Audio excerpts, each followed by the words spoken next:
Where's Sotek?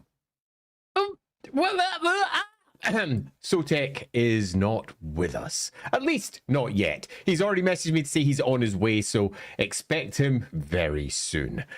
Hopefully you can all hear me out there as I lean back and say, I'm rather looking forward to this episode, so if for any reason Sotek doesn't turn up, I may just bloody well do it anyway, because I kinda love Morathi, and it would be lovely to talk about her a little more. As you are aware, we have already had part 1. Part 1 of Morathi went out on Sotek's channels about 2 weeks ago. Was it 2 weeks ago? Yeah, it was about 2 weeks ago.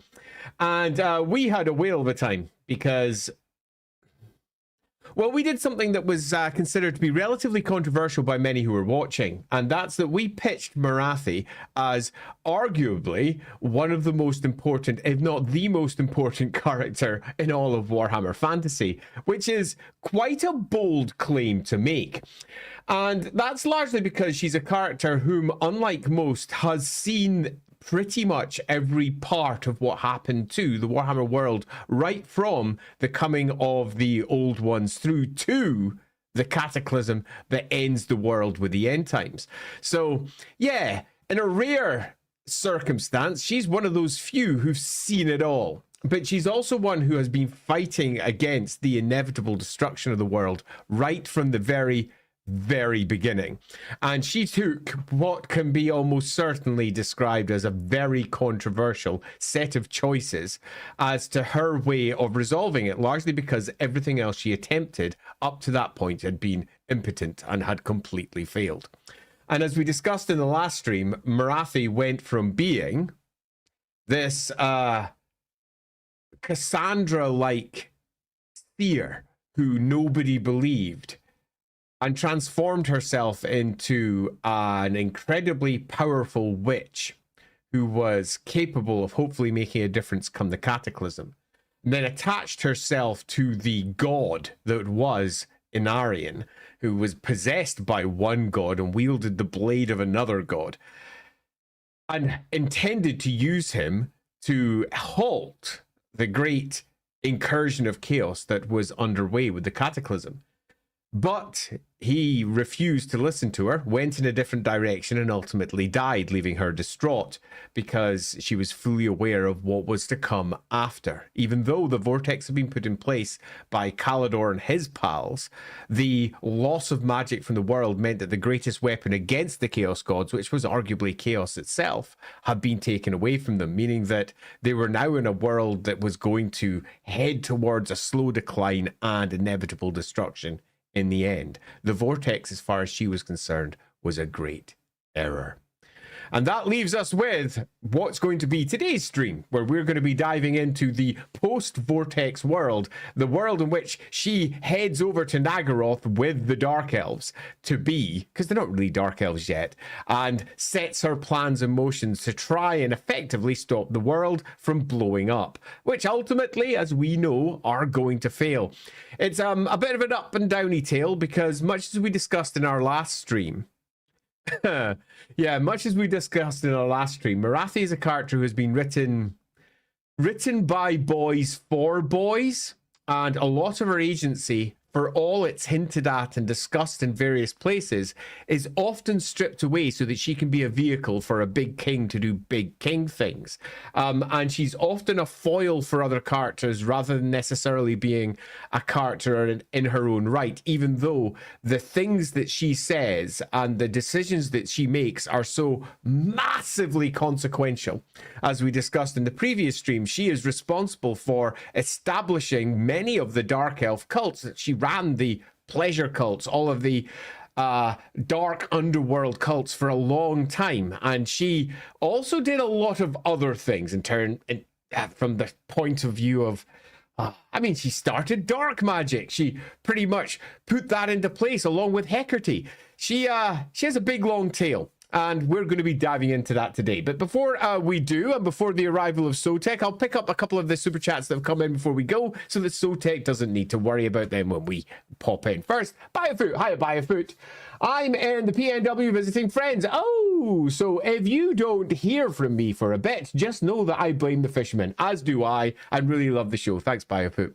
super, super appreciated. The Sagemeister, after watching the Ross Andy stream, I have a craving for a 40k Beat Lorebeard spin-off, maybe with Arbitrator Ian. You could call it Ian Watson. No, wait.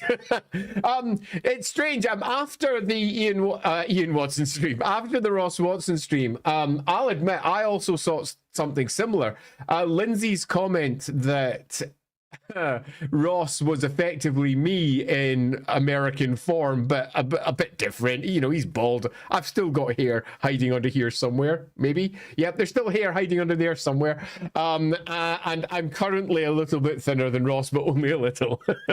But he did everything over on the 40k roleplay games, much like I did over in the Warhammer games, and he'd been doing that for ages. He has a wealth of really interesting chat he can bring to bear, and he was with us for Inside the Rookery last night as well, and we had a great chat about developing roleplay games. If you haven't caught that one, do actually recommend after this stream head over to Inside the Rookery, which is Rookery Publications channel on YouTube. The video is just sitting there. Ross and I are discussing developing games like developing Warhammer and 40k and similar, so do head over into there. Hiya, we're just going through some of the super chats, so do recommend going take a look at that. Also, I'm going to warn you, Sotek, I'm wearing shit earphones. Everyone might notice there is no crack earphones. Oh no, you've been downgraded. They are dead. They have died. I have ruined them by overuse. So at the moment, I'm using these really shitty headphones, so I'm not going to hear you very well today. So you have been warned. A 40k Lorebeard spinoff. Yeah, what an idea, huh? Let's put that down. So nice idea there, Singemeister. Moving down, we are now on to, because I was taking them in live. Warrington Crescent. Given we know, I can't speak now. You've arrived. You're meant to speak. Yeah. Okay. So this actually is quite interesting. So, given that, according to a recent update, the ancient city of Quintex is confirmed to be an ancient lizardman city. There is presumably spawning pools, and Cainite rite of bathing in blood has Morathi likely experimented bathing in their spawning pools. What freaky magic could that ensue? So, for those unaware, there was an update to Total War Warhammer by the CA guys, and in it, one of the devs expanded the ancient city of Quintex with lizardman fluff, and it got approved by GW. So it's the only thing we have on the ancient city of Quintex. So it appears that it's an ancient lizardman city, which makes sense. I mean, it's right there. It does. the name sounds vaguely lizardman. Yeah. So we don't know anything else about it. We don't know anything else about like who all has been there. Obviously, Total War puts Morathi there, which is exciting because this could theoretically be something that occurred. Would Morathi experiment with spawning pools? Yes. Would the results be scary? Horrifying. Oh yeah. But that would kind of be a story for you all to explore in your own time. Or if you want to get really, really nitty gritty with it, you could potentially see it as how Morathi ends up doing the stuff she does in Age of Sigmar, where she creates a whole new species of elves on her own. Which, I don't know, maybe there's something there. But I don't know. Oh, goodness. Are you going to catch up on Yes. I was...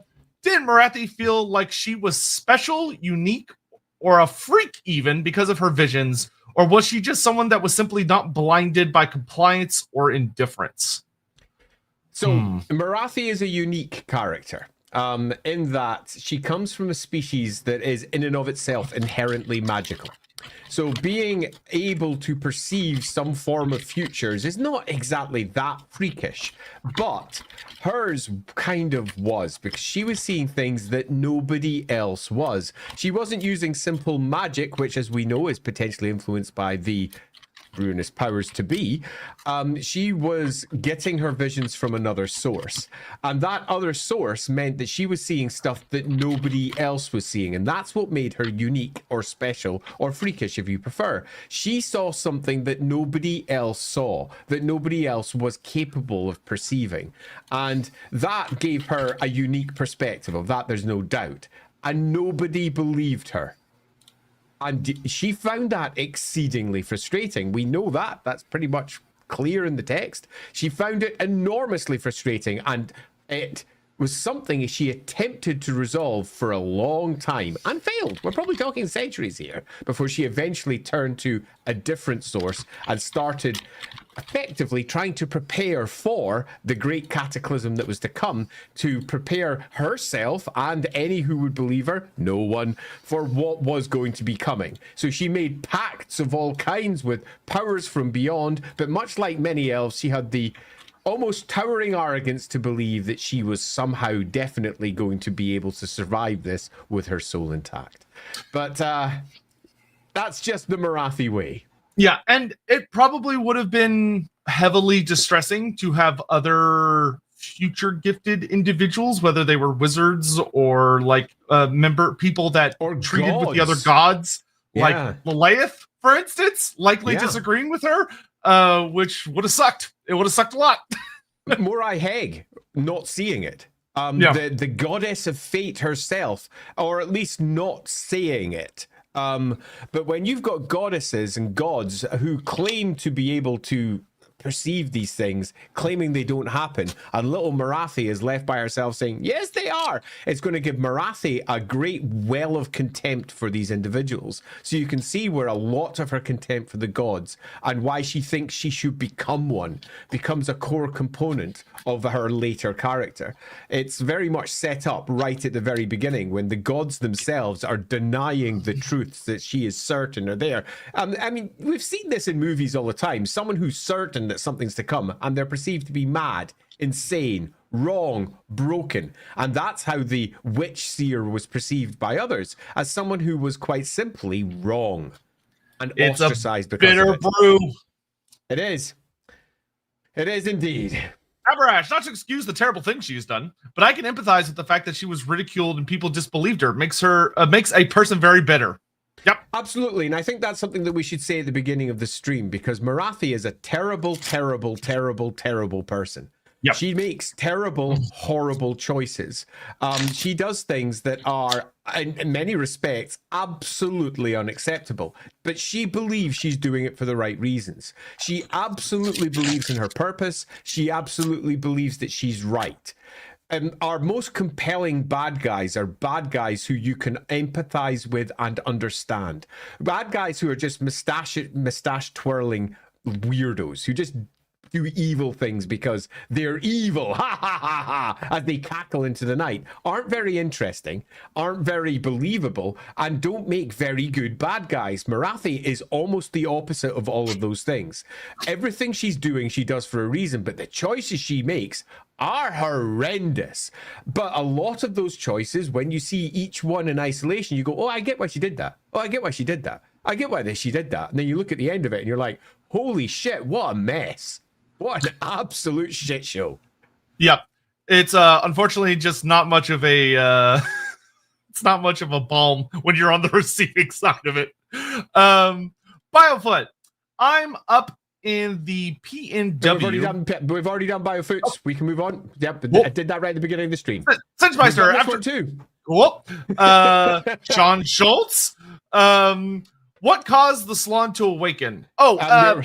Your rival, I presume. Yeah. So I can't tell if that's a joke about me or if that's a joke or if it's like an actual lore question. Even if it isn't, it is.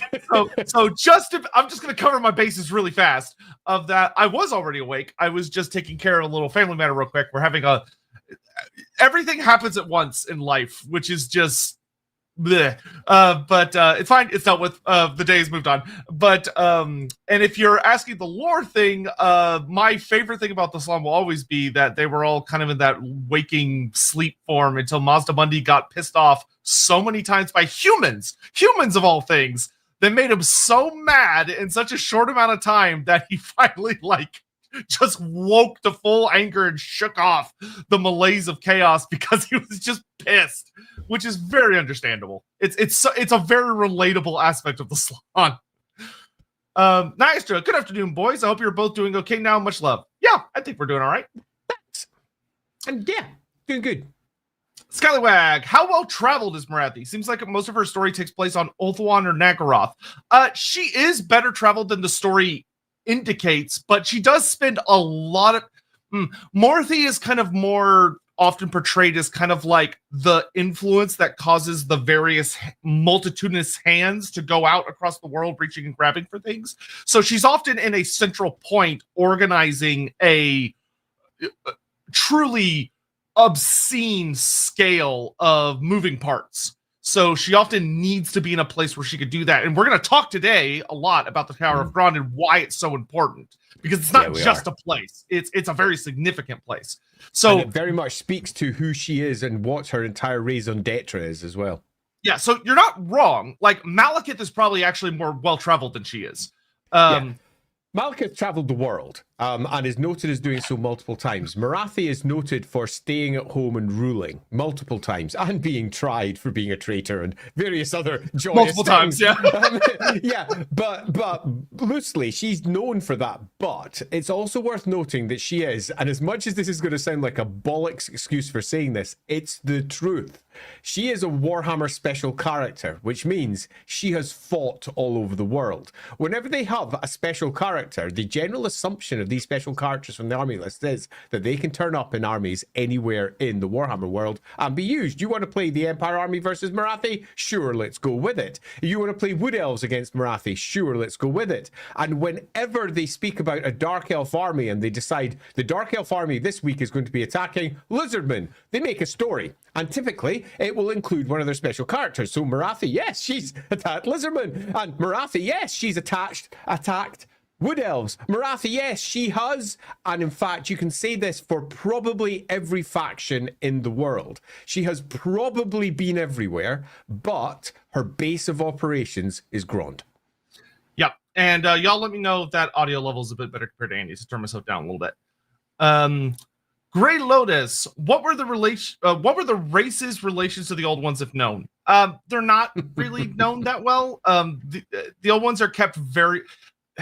When you read it, you'll hit a lot of points, to be very frank. Well, you'll go, okay, realistically, they would have been bumping into them. Like, there would have been, like, certain characters that would have had to have run into them unless they're very, very good at hiding, which they might have been. They might have been, like, at that weird level where they weren't really physical and they're more like partly etheric entities or something.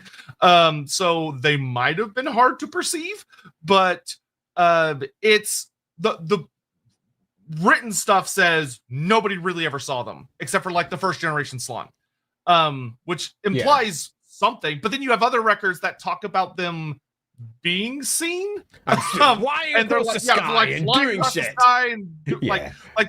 There are records of them fighting in battles, so like they must have been doing something. But it's inconsistent.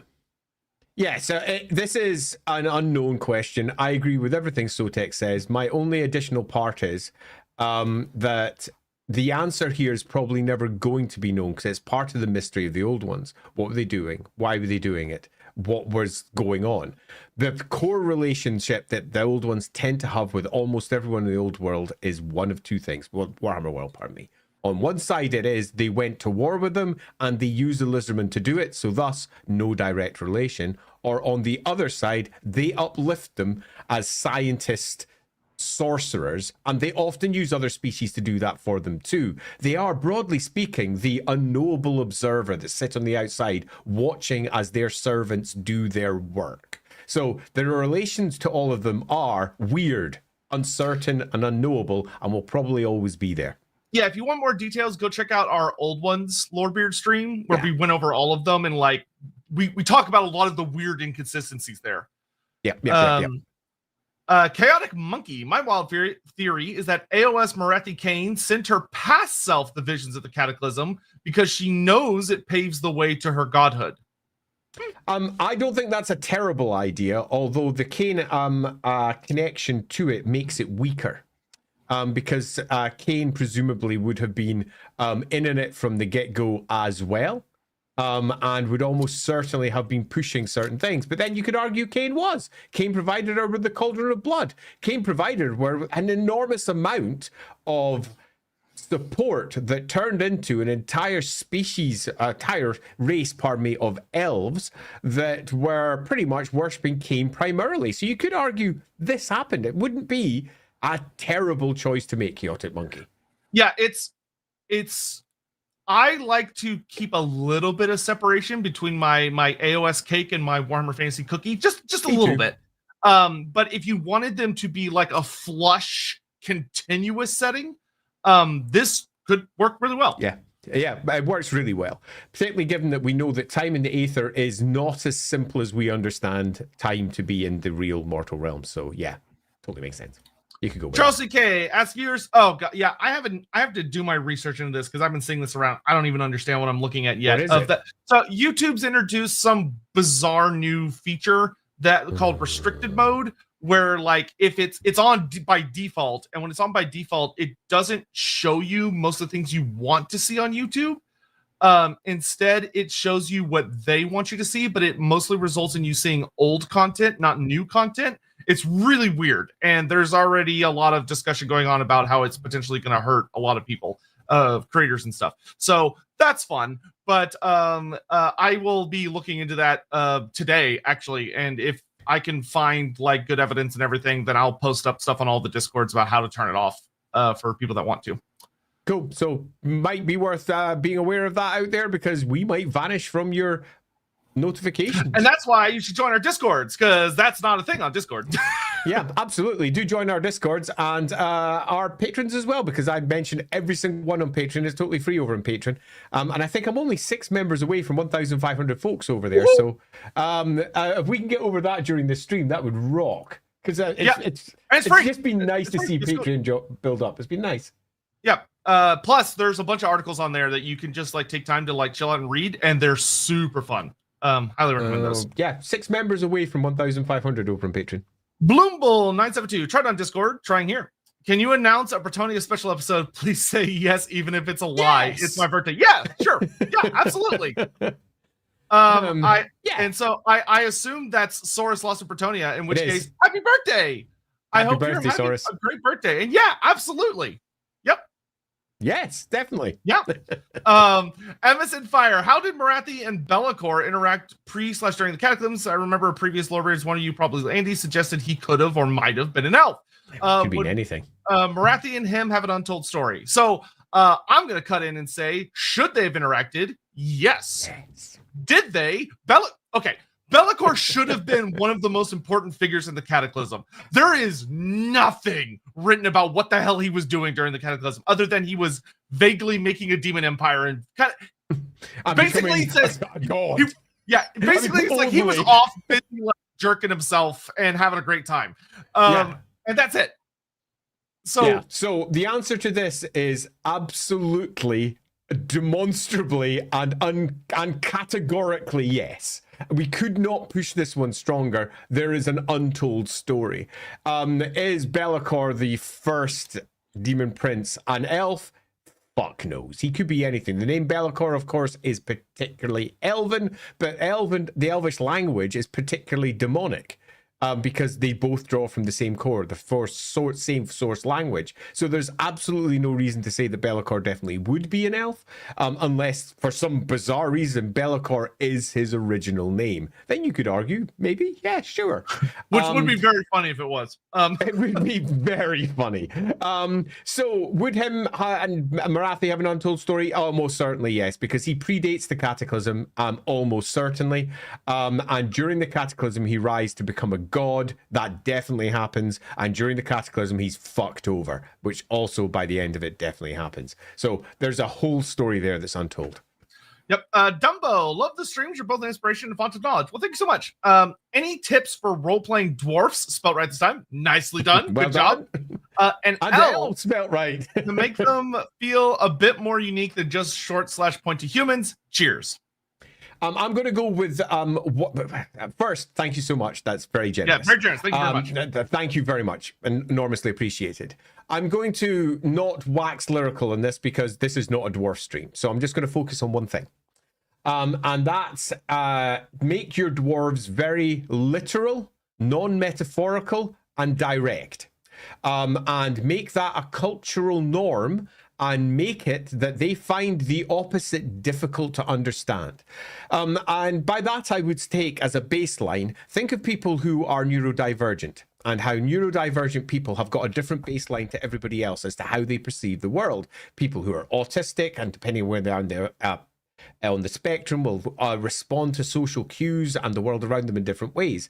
The dwarfs aren't human. They would be considered by human standards to be neurodivergent by some significant measure. So use that thinking as a base, go do a bit of research into different types of psychology, and then go, okay, right, my dwarves are going to have as a baseline a different perspective to where humans are. So all dwarves start here, and their neurodivergence means different things to them around a different baseline. So my baseline for most dwarves is that they are exceedingly literal. They are exceedingly grounded in the real world. They perceive the truth in all things. So language, words mean something to them. When you say something is big, it's big.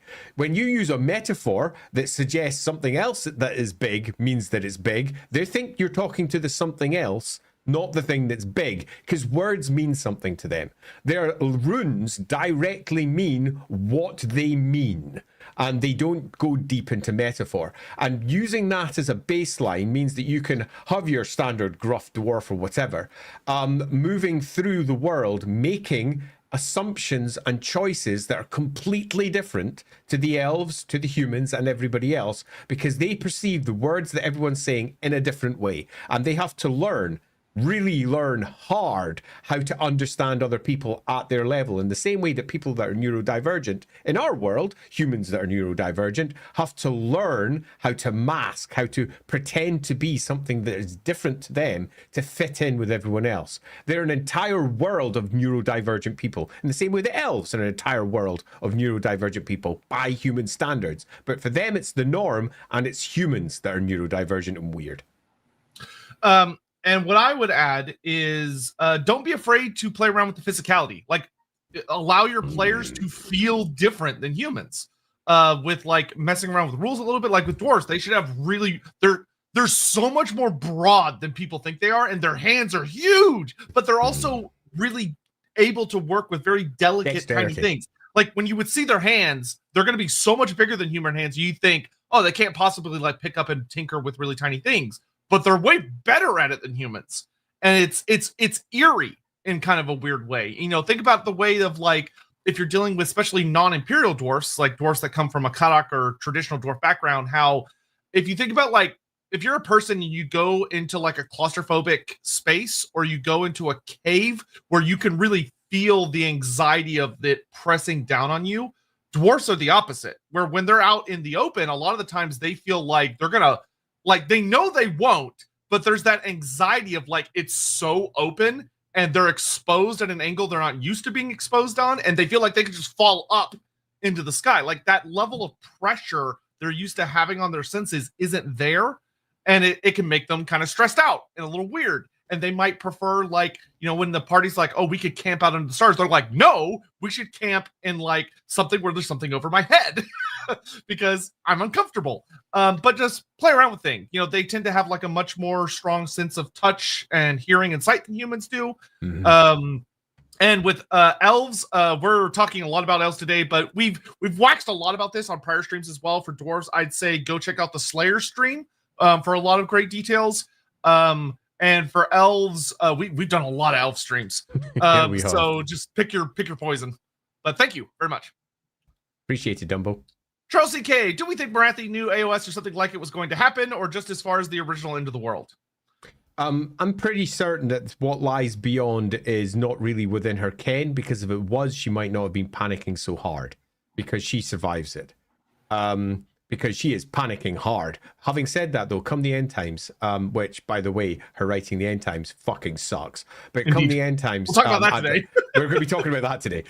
Come the end times, and her, you know what, Malekith, you're an idiot. We should become gods. You can already sense that even though Morathi before that may not have known about Age of Sigmar, the fucking writers did, and they were fully aware of what was coming next, and they were already setting up at least some of the stories that they were going to be diving into later.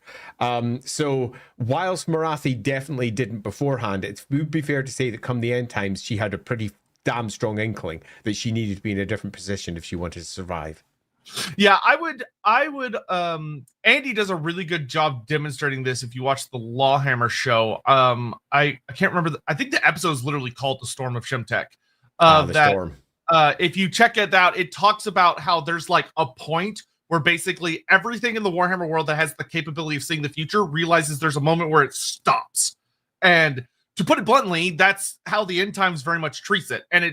And although I don't like the way they handled a lot of the way the characters react to it, I do think it's correct that a lot of seers and such would start to panic because they suddenly realize that, like, it's like driving in a car and suddenly you see the road up ahead just ends and there's just like a pit and there's no way to swerve and you're heading towards it and you're like, oh my God. And that's it. That's all you have time to do.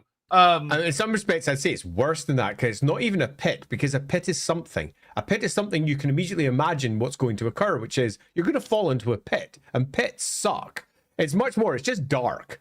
Or it's bright, or it's something that is indescribable. It's something that you just can't quite understand what it means, and you look at it and you're like, what the fuck? It's what Shemtek in my game, in LAWhammer, who's a big celestial wizard, he called it the storm of Shemtek, because he looks forward into the future and all he can see is his ear crackling everywhere.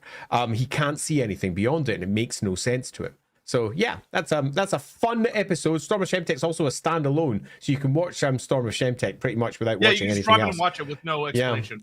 Yeah. With no explanation, because it's we do a lot of Tales episodes, which are just standalone episodes that tell us an individual story that the PCs become aware of. And Storm of Shemtek is a story that the PCs become aware of. So it's basically one episode of crazy bullshit that gets thrown at them. Good times.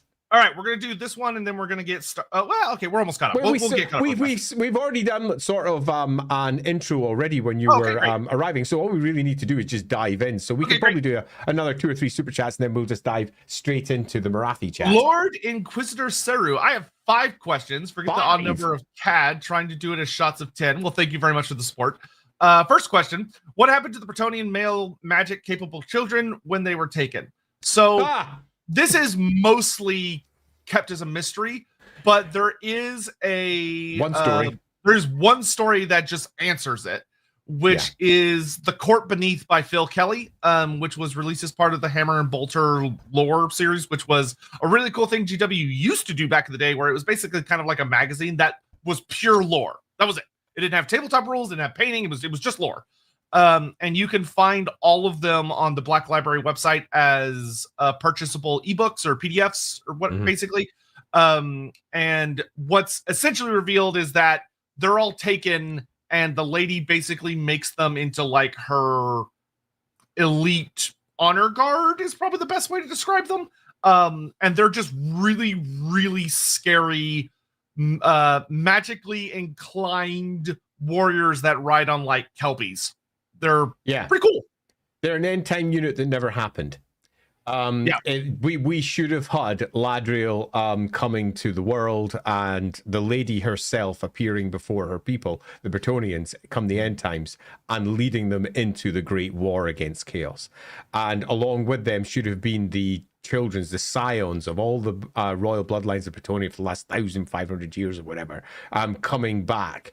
So knights from different ages, those from the past, those from very recent times, young men who have been spirited away, everything from 1,000 years ago to just 5 years ago, coming back, wielding magics, preparing for the end times, as the elves and their version of Ranadandra and the gods coming back manifest in Bretonnia. That should have been a thing. It would have been fucking awesome. It would have been something that spoke to the stories that had been told by the Bretonnians, and would have also grounded the Bretonnians as not stupid patsies to the elves, which is how some various versions had kind of pitched them, undermining Bretonnia and making Bretonnia just a big buffer zone for the wood elves. And it looks a bit daft. It would have given them a unique story and a unique contribution to the end times army lists, I suppose. Didn't occur though.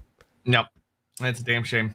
Amarash, the Shades need more love. Love the idea of a Druki subfaction, exiled and abstaining from politics, but feared as the brutal elves of the mountains. Yeah, the Shades are very cool. Love the Shades. I had a lot of them in my army. Yeah, they're awesome. They're really effective, really nasty, and you are correct that it would have been cool to see more done with them. They're kind of just sort of there a lot of the time. Exiled One. Cheers, lads. I'm glad to see Morathi getting a part 2. We'll watch this when I'm later off. Once I'm off from work. We'll have a great day at work. Exiled One of the future. I'm delighted you're watching later. Yeah, indeed. And then Kolbo, Morathi is interacted with Luther Harkin, Cairo's Fate Weaver, Ariel, not to mention her myriad pacts with demons. She's probably met Bellacor. Very true. Yeah, yes. Yeah, I agree. Okay, we got 3 more. I'll grab real fast. Theo Barona, regarding your comment about twirling villains being not compelling, a number of people are bemoaning they're falling out of fashion. Are they a minority? What is the source of their discontent? So I think there's a difference between a compelling vision of villain in the sense of a story versus a villain that's just fun. And fulfills a point or fulfills a role, but their story is not compelling per se, because there's no reason behind it. Yeah, bad guys being bad guys is great. And one of the things that are falling out of fashion is bad guys actually being bad. Yeah, which is different. They're doing the Maleficent thing, where, you know, the bad guy from something else comes back and you go, but Maleficent was actually nice. Or they're doing, you know, what happened with 101 Dalmatians. And they're taking the core Cruella de Vil character and turning her into someone who's like a punk rock awesome character. That's, I think, very different to taking a bad guy and going, yeah, they're a bad guy and they're the worst. Morathi's the worst. I can't in any way say she's not. She is the worst. But you also look at her and go, I know why she's the worst. And if anything, that makes it even worse. Because you can see how she got to where she got to. And I don't think, in many respects, she's not a mustache twirling bad guy. In some respects, she is. But in more respects, Malekith is, because that's the way she made him. These are proper justified characters, and it just feels better than just ones turning up and being evil and claiming power simply because we need someone to be claiming evil and claiming power for the good guys to kill. Yeah, and I to this last thing I will say about it is that I think a lot of the bemoaning, because I have been on said team, is that it's great for villains to have a reason that they became the way they are, because it gives an easy way to like relate to them. The problem is that a lot of modern media isn't willing to put pull the trigger on letting them still be evil. Like, it's the problem is that it's not that they have a backstory that like explains why the way they are. It's a lot of the time that they're trying to be like, well, they're not really evil. In fact, it was the old good guys who were bad, and they're just viewed as evil because of the way that story was told. But in reality, they're kind of good. That's what I think a lot of people look at and go, oh, okay, that's all right. I mean, there is nothing worse than a bad guy that feels like they're nothing more than a vehicle for the good guy. So a classic example being the twirling mustachioed bad guy captures the good guy but doesn't kill him. Because suddenly he's got a reason not to. He wants to tell him his plan, or, you know, put him over a cage of rats or whatever it is he decides to do. Put a laser beam between his legs and then just walk away. Going, so I gotta exactly. Like, but the hero has to survive. So they come up with a shitty reason that means that the bad guy isn't a bad guy in that one moment and doesn't do what bad guys should do, which is just, hey, here's my nemesis dead. I can now carry on with my plan. Just to bring up that one from the Scallywag. Oh no, Mr. Bond, I expect you to die as I walk away. As I leave the room. I'm sure it'll work itself out. Just bullshit. And these are bad guys who are not very well conceived often. Yeah. But in Warhammer, I mean, we do have our fair share of villains that are just evil assholes. And that's fine. Chaos is evil. The Dark Elves are in a different place, so it's good to have Morathi be in a different place and explain why the Dark Elves, in many respects, are what they are. Sovereign, Astrogod, Zul Ahul. What's up, guys?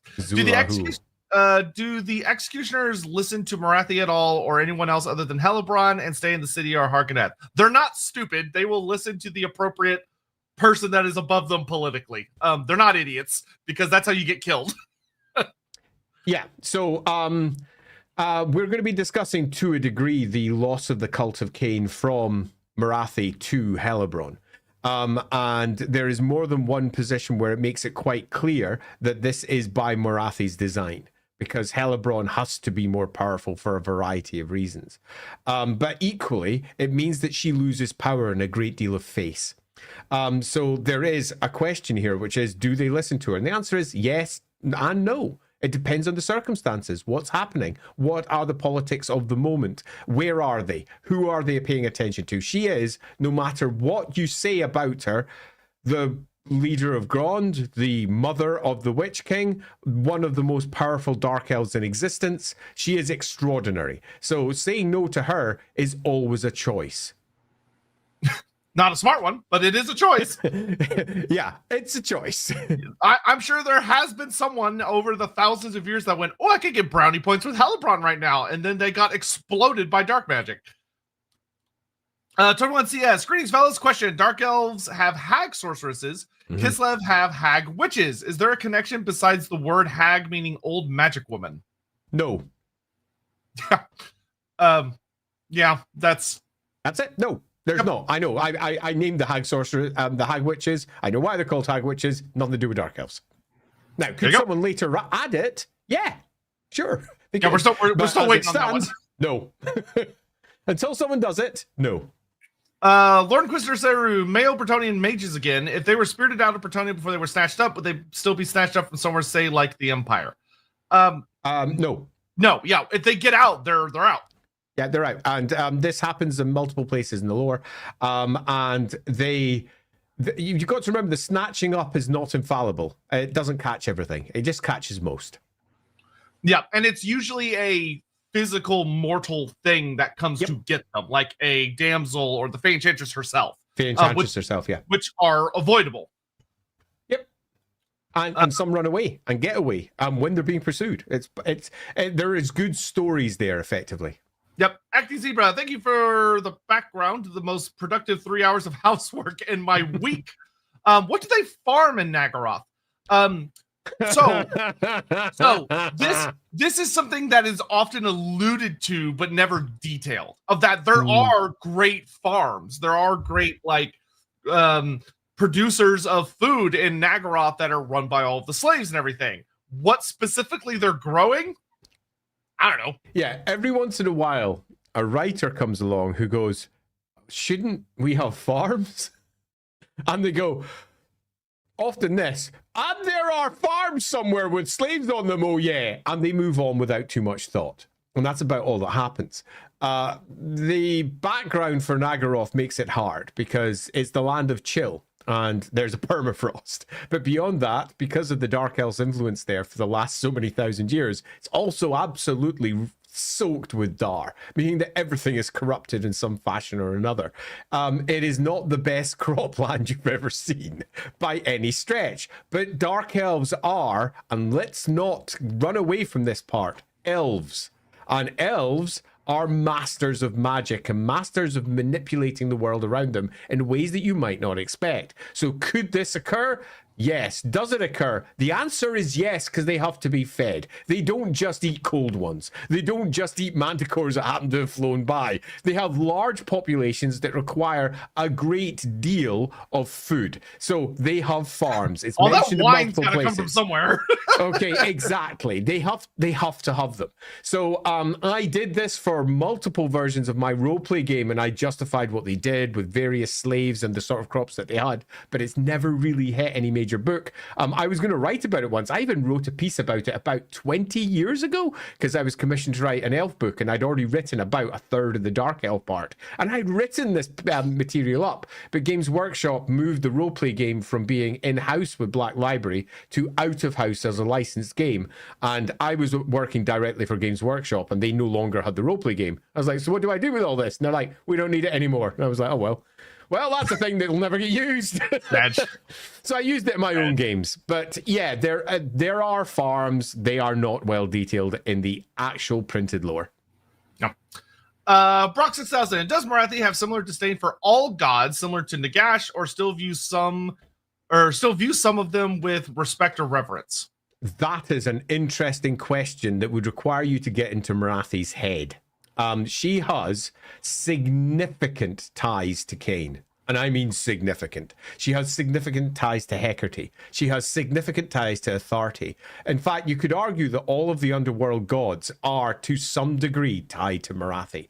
She effectively put their cults in place and changed the nature of their worship. So that definitely puts her in a position of power. She has power. That doesn't mean power over them. She just has power. Now, does that equal disdain? She certainly disdains the Chaos gods. She disdains pretty much all of the heavenly gods, the Kadai. She did just no to them. And you can even see why, because that's where an awful lot of the seers reside as well. Those who see the future, or those who say that Azurin's plan of perfect divine mortal realm awesomeness should never be disrupted. The Kadai are nothing but disdain, but when it comes to the underworld gods, it is complicated, and I wouldn't like to say that disdain is the right word. I'd instead say complicated. It'd be one of those things on Facebook where, for those of us who are still on Facebook, I am not, but for those of us who still are, they would put the relationship status to complicated. Yeah, I think an answer you could argue with it. So I will say her relationship with him is definitely going to be very different than Nagash, where Nagash hates all of them and very much wants to be one, and he refuses to acknowledge or deal with them in any way. Morathi uses gods as tools. Yeah. So she has a much more complex, really, like Andy was saying, her relationship is much more complex, whereas Nagash is just, I broke up. We broke up. I don't talk. We don't talk anymore. I refuse to acknowledge them because I hate them. Yes, agreed, completely. Necromancer Cobalt, I love Muna Mim's depiction of mustache evil. Muna Mim's more like Saturday morning cartoon evil, where she does have mustache twirling and grand speeches, but on the inside she's very sad and lonely and just wants someone to talk to. So you're right, but yeah, also yeah. That. Morning Crescent. Given Games Workshop, I doubt it was intended, but if I had to ask who had the most soft power in Warhammer, Morathi would be right there. And in a war game, soft power often gets overlooked. I agree. And sadly, soft power is something that is always genuinely dropped by most Warhammer writers on women, which it really annoys me more than I can actually say. Soft power. Oh, let's give that to Neferata. She is the epitome of soft power. Because she is. Morathi's up there. I wouldn't necessarily say that she's the most powerful in the world, but I would say that her plans are the most that concern the world as a whole, where others are much more concerned about their own petty individual needs. She certainly is one of the most practiced veterans at the game. That can be said. Defo. All right, and we're caught up. Woohoo! Well done. So, where are you going to start? Last time we left off basically right a little bit after the Sundering. We went through skimmed the Sundering. Yeah, which we covered in detail in the past. We're almost certainly going to cover it again in a different way from in the future. But I'm sure we'll do a Sundering episode / series at some point. Yeah. Because it's very well detailed and it's wild as well. Yeah. So the Sundering has happened. If you want to learn everything about kind of Morathi the elf per se, and everything that came beforehand, go back to part 1. Today we're going to be talking a lot about what you could consider Morathi the dark elf, where the civil war has happened. The dark elves have fled Ulthuan and they have established themselves in the land of Chill, which used to have very little about it. Then the old world kind of retconned it and was like, no, the elves kind of had some colonies there and knew what was going on there, which makes way more sense, to be honest, because it's not that far from Ulthuan. And they have basically set up shop in our world's vague equivalent to the area around the Great Lakes. And it's a harsh environment. But when they came here, one of the really important things that we'll just jump right into is that this was not an arbitrary place. They didn't just like throw a dart and see where the waves took them. It was with deliberate intent. Morathi being the main force behind this intent, because there's a specific place you wanted to go, which is that as all the Black Arcs beach themselves against the land, which was very convenient because that means you're showing up. Let me just interrupt to say, Black Arcs are the literal cities the Dark Elves used to live in, uplifted. There's their fortresses just go across the waters. Indeed, the first cities of the Dark Elves are their old cities just moved across the water and dropped. Having your biggest, most important places already built, ready to go is very nice. All the infrastructure's in place. They got all their systems. What valuable land they had with like farms and other assets and all that stuff ready to go. It's classic bullshit elf nonsense where they literally took their cities with them. So the classic, I'm taking my ball, you don't get to play with it. They took their whole city, crumbling Ulthuan behind them as they shattered it and just went across the oceans. And the first Black Arcs, they're the great big war fortresses of the Dark Elves, the great massive warships, are the original Dark Elf towers and bastions that were held during the Sundering.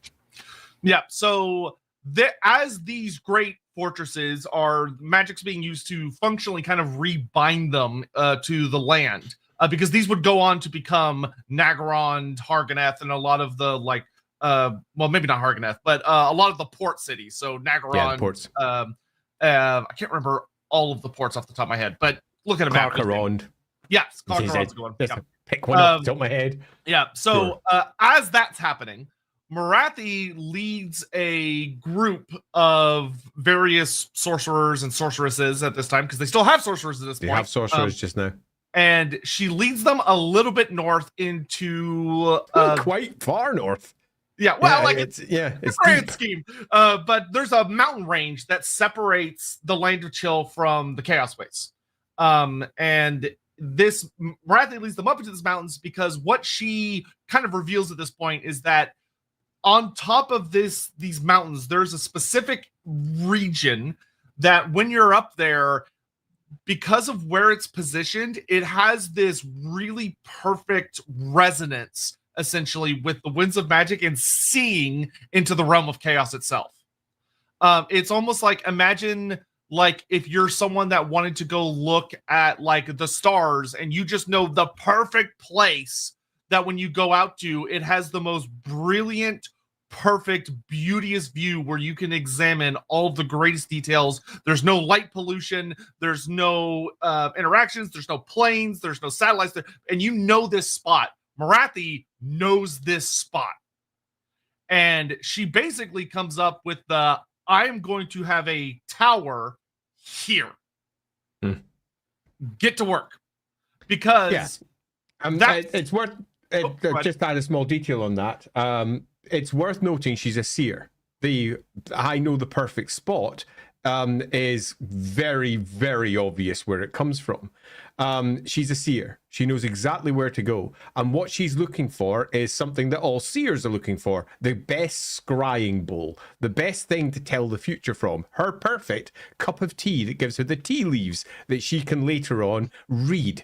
And her scrying bowl is the northern gate of chaos, where she can better watch the fluctuations of the winds of magic and what the chaos gods themselves plan. She intends to literally monitor the chaos gods themselves. Yeah, and they get up the Tower of Grond real quick.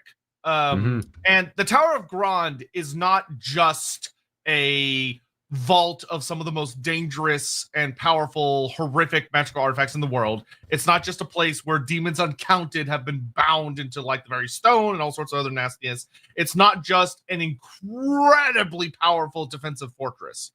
It is all of this, but most importantly, it's functionally kind of like a telescope. It's something that can be wielded to allow the person at the top to, not the literal top, but the person in control of it, to peer into the realm of chaos and not go completely batshit insane, and also funnel all of that incredible amount of power and magic into a, well, for her, safe to use, understandable method. For others, it would probably not be safe to use. In some respects, it's almost like the whooshing compass over in that's a really good way to put it. over in Cathay. Okay, where the whooshing compass is taking the winds of magic that are coming down from the north, and it's channeling the winds of magic across Cathay into where they're most useful. And Grond is basically channeling the winds of magic directly into Morathi because she'll find it most useful. And that's a very simplistic way of putting it, but ultimately she sits at the center of this great confluence of magic and peers into chaos itself to not only understand it, but to predict it and to hopefully ensure and steer the Dark Elves in the correct direction. And it's not just the Dark Elves, but as far as she's concerned, because she is an elf at heart, not a Dark Elf at heart, to secure all elves and secure the world, because she intends, with the sighting of Grond and the formation of Grond and effectively the execution of it, to preserve the world. And that's how grand her ridiculous schemes are and how important she thinks she is to those schemes, and why she does something as stupendously stupid as to stare into chaos at all times. But this isn't something that she takes on alone. She has an entire group that come with her to deal with this. And she is very, very successful. And once again, this place is not like a casual little thing. It's massive. It is a big old tower. We actually spoke about it. If you go check out our tier list string where we tier listed the colleges of magic, but we also included other magical institutions. We have the Tower of Grond. And one of the big reasons for that is that Morathi brings all of the other sorcerers, magic wielders, trying to say sorcerers and sorceresses, but sorceresses. Sorceresses. Yes, too many errors.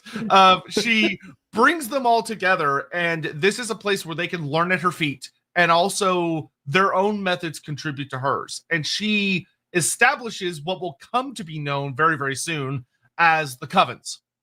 And this is, if you go back and check our live stream, we talked about that Morathi is a genius when it comes to manipulating the gods and getting favors out of them. And we talked a lot about Cain.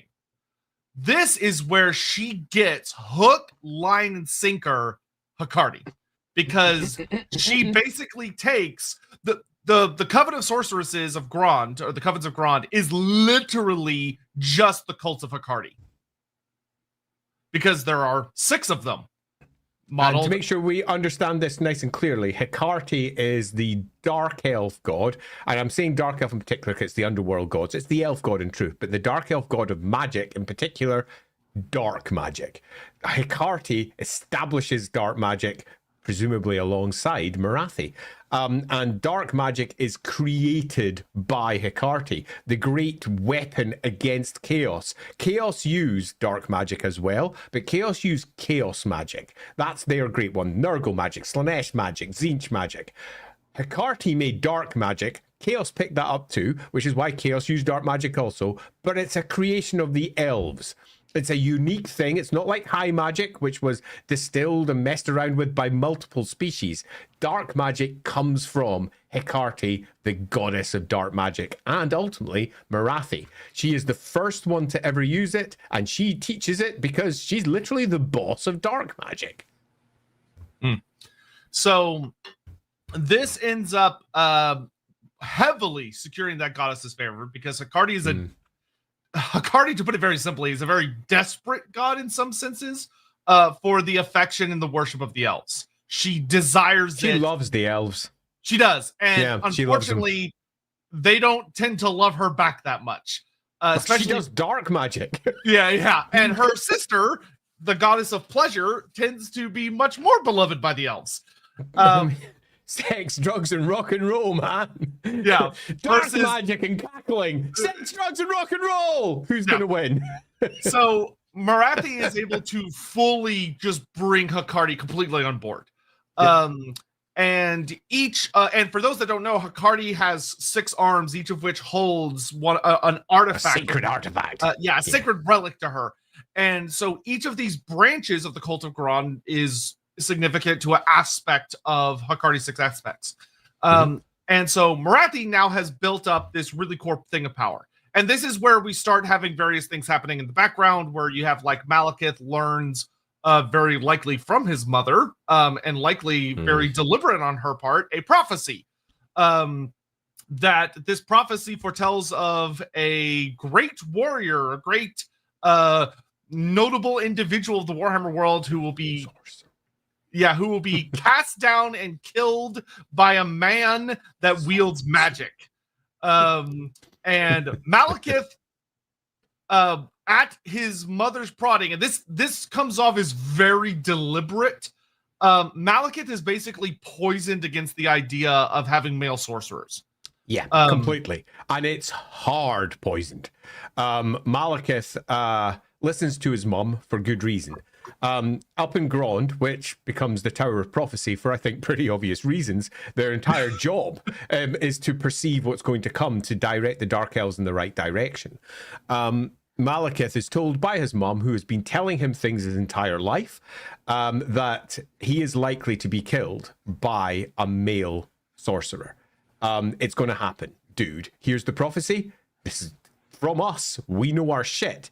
This also happens to coincide with Hekarti loving what I've done and not pissing off authority too much, although does a little bit, where we've got all of our lovely, beautiful sorceresses who are now moving into place. It is a calculated move of relatively obvious source from Morathi to secure divine support for what she's doing and to effectively secure her control over all magic at the same time, and to ensure that others will always have to turn to her to get access to these magics and the greater mysteries and secrets of dark magic.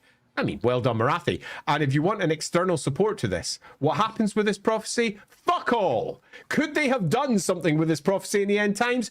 Hell yes. Did they? No. The prophecy is basically bullshit. And if the prophecy comes true in Age of Sigmar, like tens of thousands of years later, that's bullshit too, because whenever you have that length of time, anything could have been prophesied and it would come true in that time. It's basically bullshit. Games Workshop are never going to kill Malekith. The closest it ever got was the Battle of Pelennor Fields.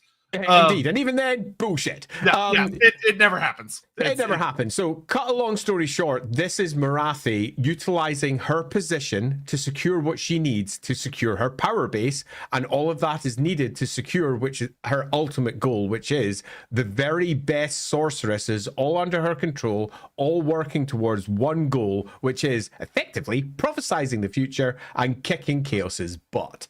Now, here's a really, really cool thing about Pelennor Fields was indeed, you mean Finuval Plain. Finuval Plain, the other major elven battle. Pelennor Fields, a bit Lord of the Rings friendly there. Fucking Christ. I didn't even catch that. I've been traveling so much this week. Anyway, so, you know what I mean. Shut up, chat. This was a very, very clever move that allowed Morathi to basically get rid of any male rivals. And you may go, well, what about the female rivals? Did she just not worry about them? No, she dealt with them too. And the way she did is that when she built this great mighty Tower of Grond, and she's been given all these blessings and secrets by Cain that have allowed for eternal youth and beauty and all this stuff, there's a third component, which is that Hekarti has to be kept in very careful balance with her sister, Authority, the Lady of Pleasure, or the Lady of Desire, more accurately. Because Authority, much like her sister, gets very easily jealous. And Morathi pulls off a 40 chess genius level move, which is that she's gotten rid of the males, but now she has a bunch of very, very, very powerful rivals that are all women. Who have now been gifted all of these deep secrets about how to use dark magic and the blood blessings or magic, if you want to call it that, of Cain, to make themselves divinely beautiful. Like, genuinely so beautiful that they are as beautiful as God. Cain's brides. Yeah. Morathi, though, allows them and encourages them to give in to their greater excess. And they do. Morathi doesn't and plays her and just waits, because one day Authority comes down hard, because Authority notices that some of these sorceresses are being basically worshipped for their beauty, And she begins to suspect that these women either believe or potentially could become more beautiful than her. So in her wrath, she curses all of them and turns them into hideous bestial monsters with the minds of beasts, no longer able to cast sorcery, letting them keep just enough sentience or sapience, whatever you want to call it, just enough intellect that they can remember all of which they've lost, and they become the Bloodwrack Medusae. Yeah, we've got ourselves a bit of a retelling of Medusa's tale here. Getting too beautiful and getting cursed to be a monster for eternity by one of the gods. And it is a myth, almost, in terms of how it's pitched. But it's a myth which certainly is grounded in reality, because the literal characters responsible for it are still alive in the world, telling their tales directly. Telling their tales, admittedly, is a bit of a cautionary tale. Don't piss off authority. Which is ultimately, if we look at this for what it actually is don't piss off Morathi. Because if you piss off Morathi, this is what happens to you. For all we say, authority did it because authority was jealous because of mortal beauty. The likelihood of that is super low. Ritual. Okay, that was a Morathi it's ritual. Super low. The truth of it is quite clear. The truth of it is, yeah, it's probably associated with authority, and authority almost certainly wasn't too disappointed with the outcome, given the outcome very much is associated with her and gives her extra power in a variety of interesting ways. But it's Morathi. Morathi has taken out her greatest rivals by manipulating them with the very pleasure cults that she used before, moved them down a route, and they get punished. Now, the exact method of the punishment doesn't actually matter, whether it's Morathi, whether it's a Malekith, Malarian, whether it is authority, whether it's simply the very nature of what happens when you go too far with a particular cult, doesn't matter, because it is at heart by Morathi's design. It's what she needs. The sorcerers are now under control. The sorceresses are now under control. All the old ones are gone. She is the oldest. She is the most powerful. And all of the new ones coming in are in her schools. She's won. She has now cornered magic completely cornered magic in Nagaroth. Nagaroth, pardon me. No, Nagaroth. Get my right on. Both, technically, but yeah. Yeah, both. She's cornered magic. You could say, but what about Malekith, Malarian? Not as good at magic as Morathi is. Said in multiple places, even with his mighty, crazy crown of naughtiness. And taught by her. What the big story of Malekith is often forgotten is he can also do high magic. Totally can. It's multiple places he does it. That's something that Morathi doesn't do, but doesn't mean she can't do either. Because she made sure he was taught in it when he was younger. That was back in the elf time, because he was going to be the ultimate Phoenix King. He was going to be able to use both dark and high magic. That was the point of him. So she doesn't completely control that aspect of him, but beyond that, she's got it covered. Magic is now hers across Nagaroth, and that's quite the cornering. Well done, that girl. Yeah. So, and then she closes the lid. So she's run across first, second, and third base, and she takes it home, which is that she goes to her son and she says, Malekith, my dear child, all of these Kitharite cults, all of these potential chaos cults, they're going too far. They're too excessive. You need to rein them in. And he goes, you're right, mother. I do need to rein them in. And Malekith comes out and makes a great decree, which is that he is the living avatar, the living representative of Cain. Cain will be the official big dog, and they're going to have a acknowledgement and system in place for all of the gods to be worshipped, but it will be in an appropriate, restricted manner, not allowing people to just give into their wildest excesses and get cursed and do other things that have been going a little rampant lately. And the cults get chained. They get, once Morathi has gotten everything she needed from them, they get not suppressed per se, but they get close to it though. Yeah, it is. You could argue it's suppression. Yeah, because and there's a reason for this, and it's historical in the real world. It's because the original depiction of the Dark Elves was chaos, and then they realized that chaos wasn't at all appropriate, and it became Cain. They uplifted the human god Cain, and they made it a dark elf god, and an elf god, and that's how Cain became the most important god for them. Then they added all the rest of the pantheon and had to justify why the rest of the pantheon of the elven gods wasn't worshipped. So they retrofitted it back in and said because Malekith said so, yeah. Yeah. And effectively, they are chained down. And yes, of course, there's a real world historical reason, because that wasn't how it was all set up to begin with, and they had to justify why Cain had reached such preeminence. But the story is nice and consistent now, and that story is that Malekith claims to be the avatar of Cain, the avatar of the very weapon his father carried. He claims to be his manifestation on the mortal realms, and that is a big fucking claim, given it's almost certainly a lie. Yeah, one of the things that's really funny is that Malekith very deliberately is like, this is bullshit, this is obviously not true, but and there's this also really funny implication that a lot of the Cainites, like your Hellebronds, also know that it's bullshit, but they're like, I'm not going to say anything because I'm not stupid. Because we all know the actual truth. If he was anyone, it would be Azurian. Because he went into the flame. And if we want a story here, we've got a very obvious one. He didn't like it. He didn't want to be like his dad. His dad broke. There's all manner of reasons for why he wouldn't be happy with what occurs next. But what we know for certain is that he is exceedingly powerful, and he claims that power. Holy shit. Seriously. Yeah, well, we'll deal with that in just a second. Oh, my Lord. Hell.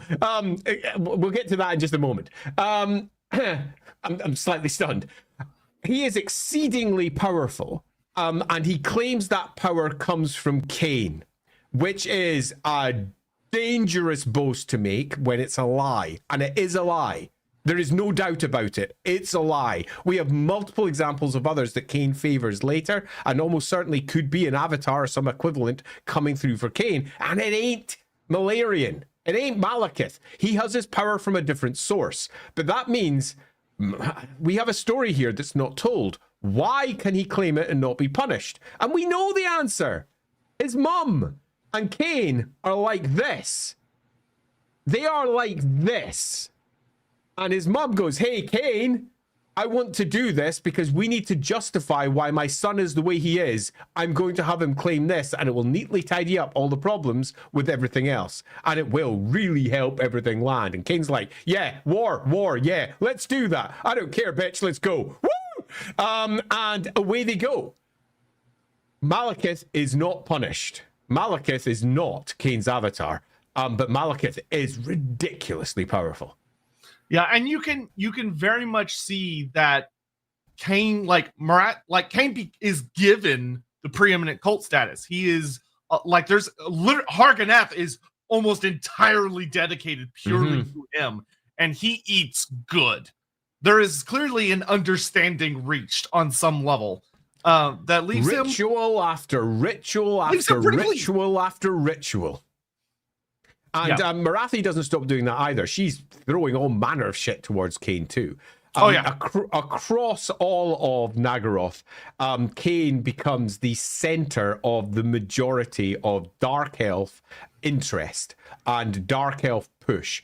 And you could come up with lots of different reasons as to what difference that makes. If you subscribe to the idea that worship makes a difference, then it's made a difference for Cain. If you subscribe to the idea that there's a ban on the real world and the gods coming into the mortal realms are placed by Azurian, and they're trying to find a route through, and possibly that's what all the rituals are basically doing, providing Cain with more potential to come in and bring Ranadandra early, you could do that one with this as well. All that really matters, regardless of the real reason behind it all, is that Cain's cult reaches preeminence amongst the Dark Elves, and I cannot stress how important it becomes to them as a race, as a faction, as a group. And this is driven entirely by Morathi. Malekith is the one saying it all. He's the one who says, this is what's happening. This is why we're doing it. This is why it's important. Everyone thinks it's Malekith, but it's Morathi. So let's grab this real fast and get caught up on Super Chats here. Nystra, holy shit, thank you. That is wildly generous. When Morathi made the prophecy, Malekith killed by a male sorcerer could be true, but wrongly read / idea. I think it was meant that there will be 1 or 2 male sorcerers that will help create powerful, soon to be dead, or more like undead wizards, such as Nagash. Or I could just be reading things wrong. I mean, no, that's so. I think that if I were dealing with this, granted, games, to put it very bluntly, if we're dealing with real world stuff, Games Workshop just forgot about it and didn't give a shit. Exactly. But if we're doing what we should be doing, especially here on Lorebeards, and we're trying to make it work, I very much agree that it should be a real prophecy. It's just not about Malekith. Yeah, I think it's absolutely essential it's a real prophecy, because Malekith, Malarian, has to believe it. And if his mum lies to him directly, that is going to be found out at some point, and it's going to cause a rift. One of the reasons that she hangs around for so long when she is perceived to have betrayed and worked against her son so many times is because at its heart, he believes her.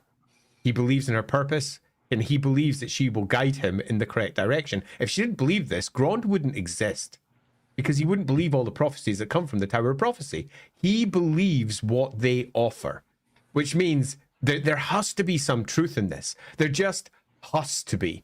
And we could build lots of stories to make that true. You could go with, it's not Malekith, it's another wizard. You could go with, it's not a male Dark Elf sorcerer, it's just a male sorcerer from somewhere else. There's lots of different tales that we could twist on it.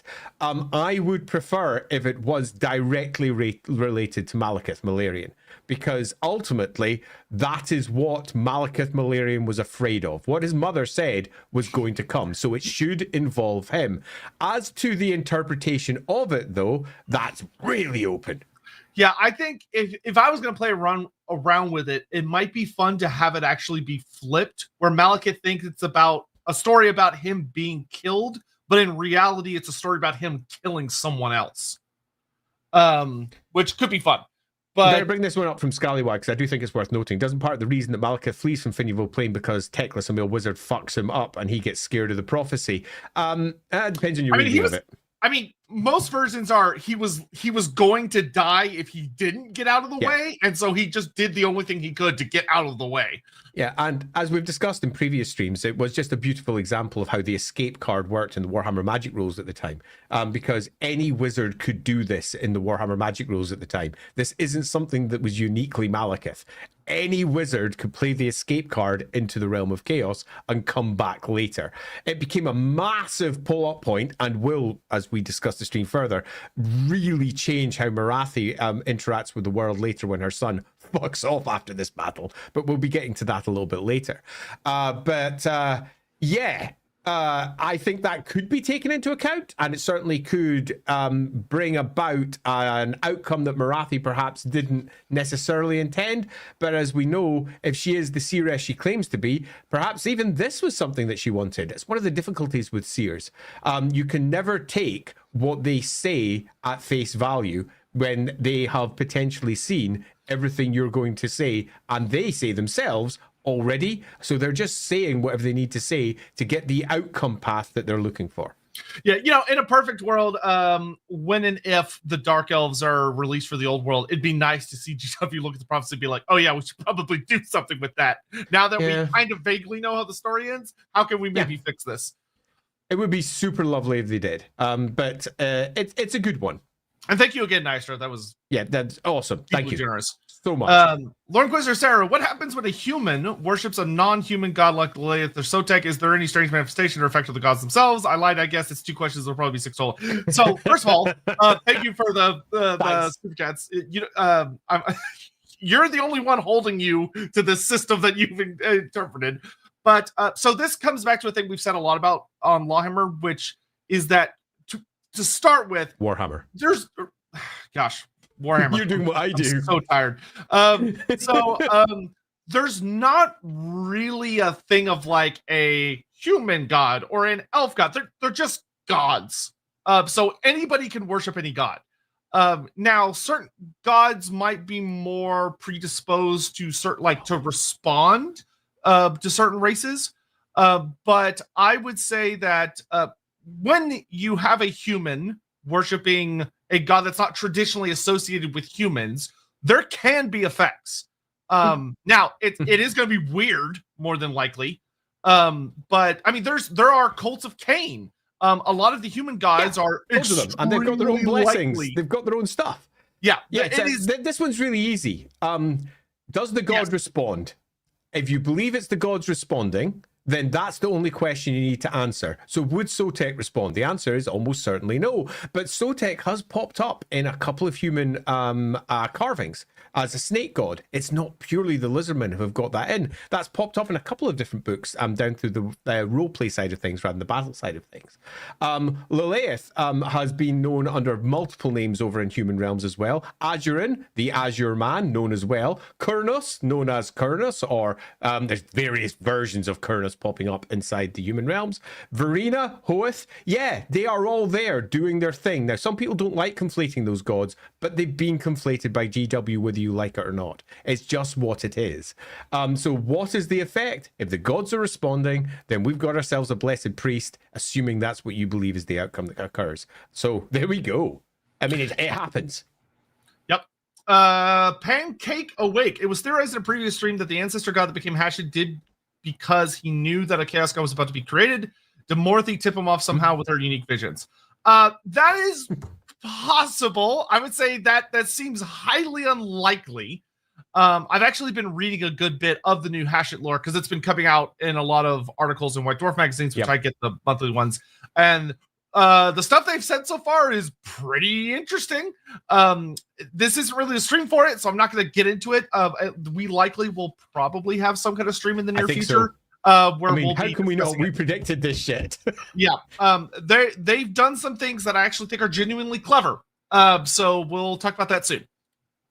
Singemeister, Teclis, and Eowyn, killing witch kings and prophecies. Well, one of those was much more successful than the other, is what I will say. Much more. Teclis missed the crucial stabbing him in the face part. Nice. Necromancer Kobo, I'm curious, what's the difference between the Cauldron of Blood and a Bloodwrack Shrine? So, to put it very bluntly, Cauldrons of Bloods are Cain artifacts. Bloodwrack Shrines are authority artifacts, is the easiest way to put it. One's a big Cauldron of Blood, one's a big mirror. And they are doing very different things as well. They're different artifacts. Yep.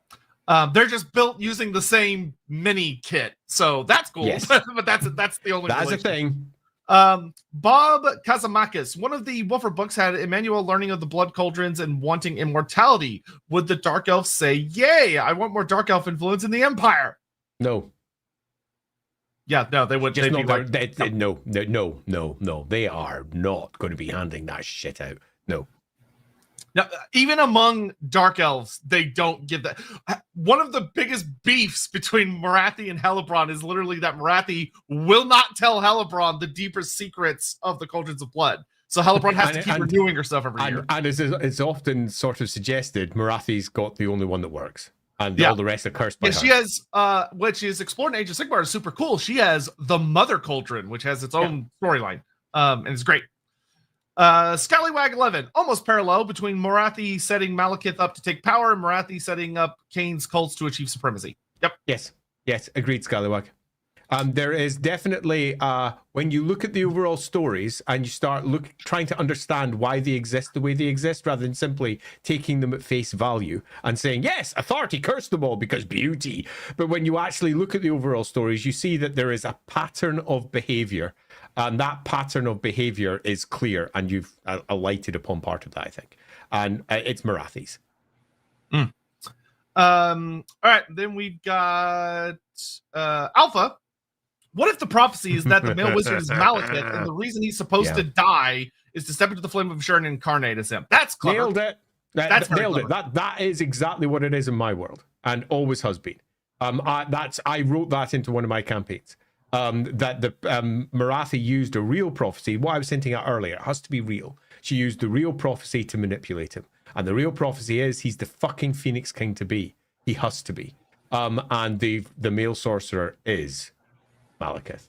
The one who's going to spell his death is himself, because he has to do what his father did, which is die in that shrine. which he really does not want to do, to be fair. Most people don't, because he's tasted that and probably is not interested for a second helping. And unlike the Phoenix Kings, didn't have spells cast on them so they could walk out the other side. Yeah, Massive Dirt finally caught a stream live. Well, welcome. So glad you can join us. Glad you're there. All right, so back to Morathi. So we have the construction of the Tower of Grond, and it gets further expanded. A fun thing about the Tower of Grond is one of the Tower of Prophecy, as it's also known, as Andy mentioned, is that it is such an important place for the sake of magic that after Morathi builds it, it sort of accidentally ends up having a secondary effect, which is that it basically works as almost like a magnet for chaos sorcerers. So all of these demon princes and chaos sorcerers, really powerful guys, go, I need to get into that tower, because if I can see all sorts of good shit. And it starts getting attacked over and over and over. And although Grond is able to pretty effortlessly kick the shit out of all of them, repel them, it gets genuinely so annoying that not only do they fully upgrade the defenses of Grond, it has all these great walls and everything, and it's a huge fortress. It's not just like a little tower on a mountain. It's a big-ass city and fortress. But this ends up leading to the creation of the Dark Elf Watchtowers, to basically create a bit of a funnel so that only the most powerful, or those that are allowed to come in, chaos armies are able to get through, because Morathi is really, really clever, and not everyone that comes to the Tower of Grond is necessarily turned away. Yep. So long as they have something to offer. Which is everyone's a tool to Morathi. Just because you're an idiot that aligned yourself with Slaanesh or Khorne or Nurgle or just chaos in general or some minor power, whatever the hell else it might be, if you can bring something to the table, you can sup.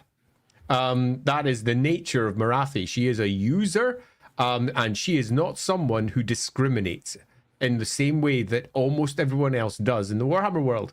If you say to someone in the Warhammer world, here is a chaos worshipper, almost everyone who isn't on their side says this, die, and charges them in some fashion or another. Now, they might do it metaphorically because they're not very physically capable, but their basic thing is absolute fear, abject horror. What you represent is time to kill you. Morathi's not like that. She's like, yeah, my ultimate goal is to disempower all of it. And sometimes she takes a more authority route in that she uses seduction and persuasion, and she takes chaos and uses chaos against themselves. Often the tribes are fighting each other because of her. When she says, yeah, you can have this shit if you give me this. It's owned by that tribe out there. Away you go. Go do your thing. And she is quite the manipulator, not just of the Dark Elves to the south, but the Chaos tribes to the north. And in more than one instance, she will come to lead several sections of those Chaos tribes directly. And whether you go with the alternate timelines from, say, the Storm of Chaos, or whether you just go with, say, the Great War against Chaos, where the Chaos effectively ally with the Dark Elves, because the Dark Elves are seeking to use Chaos to get what they want out of Ulthuan. There is lots of different ways that Morathi is directly impacting the North in ways that aren't expected. Most think it is either war or defense, and the classic, it's chaos, we hate them. Morathi is much more complicated than that, and it's fair to say Dark Elves are much more complicated than that. Yes, they've got their big long string of watchtowers to the north that they use to hold off any potential attack from the north, but those watchtowers are somewhat more akin to Hadrian's Wall in the UK than they are to, say, for example, the Great Wall of China. The Great Wall of China is one gigantic block to keep everything out. Hadrian's Wall was more like a trading post. It marked the edge of the Roman Empire, but there were Romans beyond the edge, and they traded with everything that lay to the north. It wasn't this great embattled line that they went to war across. There wasn't massive fights across Hadrian's Wall. Quite the opposite. It was an impressive symbol of Roman authority and Roman control, and where the edge of their empire was. And somewhat similarly, these great watchtowers that lie across the north, it's Warhammer. Of course, there's war all the time, but they are much more a symbol of Dark Elf power and authority beside the mess that is the realm of chaos to the north. Well, the chaos wastes to the north. And it stands as a gigantic symbol of Dark Elf supremacy, or just elf supremacy over everything that lies in that area. And sometimes they use the tribes to the north, sometimes they fight them, sometimes they just use them for sport and as slaves. They are ultimately the lords of that entire area. They control it as far as they're concerned. Yep. And so that's everything we really need to get into right now, specifically for Grond. And all of the specifics of this for this era of the world, because a lot of time passes. Malekith in this era focuses a lot on kind of fighting back and forth with like Calidor the First. They eventually kill Calidor in a move that feels very Morathi coded, because he basically gets caught in a magical storm that isolates him from his fleet, and then he gets surrounded and attacked, and he kills himself rather than be caught. And this leads, of course, to the ascension of Calidor II, which Malekith plays him like a damn fiddle. I don't even think he needed his mother's help on that one. Calidor II was an idiot. And there is a whole actual thing of Malekith rebuilds, and they build up, with Morathi very much in the background. So I'm not going to get too much in specifics because we're here for Morathi. But time passes, and Morathi comes back in basically after the next failed invasion of Ulthuan, where Calidor II is killed by High King Gotrek Starbreaker. And after his death, Caradriel takes over. Caradriel is a pretty decent Phoenix King, but then he dies, and he's replaced by Tethys the Slayer, who's a fucking monster, who actually was terrifying, and chases the Dark Elves back out. So the Dark Elves are back home, and this is where Morathi kind of re-enters the story, because she's been mostly in the background for a bit. And what essentially happens, and this is actually a story I really enjoy.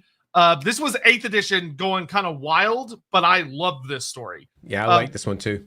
Which is that the first big thing is that Malekith starts getting kind of crept up on by what we know as the Ennui of the Elves. Ennui, whatever. Which is that when they live a really long time and their souls are kind of out of balance. That's going to go in our bingo card, you know. It will. Sotek mispronounces ennui. There's no one that says it like that over here. That's all I'm saying. But he kind of starts to just sort of get almost elf depressed, essentially, sinking onto his throne and becoming less and less active. And his mother immediately realizes the threat, because it's a genuine threat to elves. Because you can imagine an elf becoming like a Slann.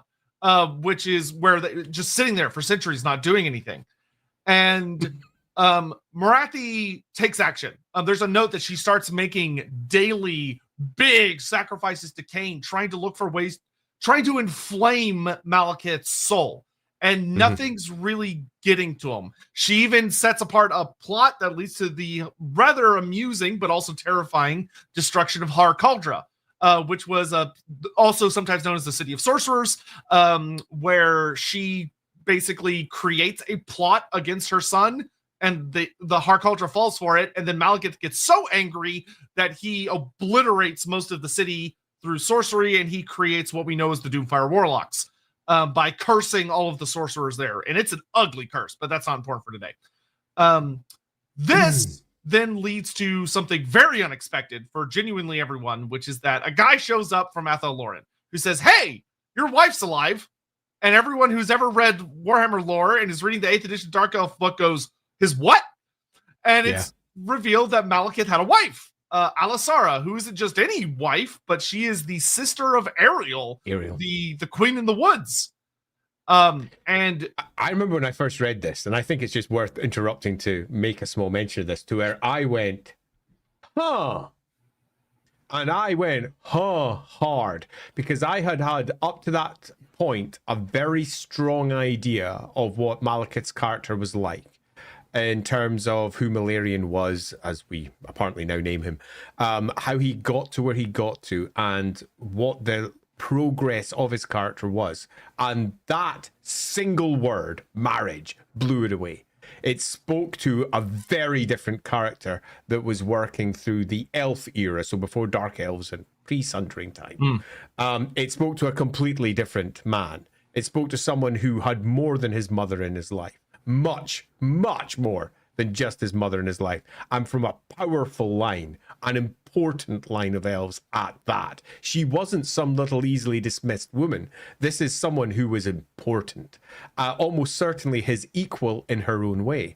And I went, that's awesome.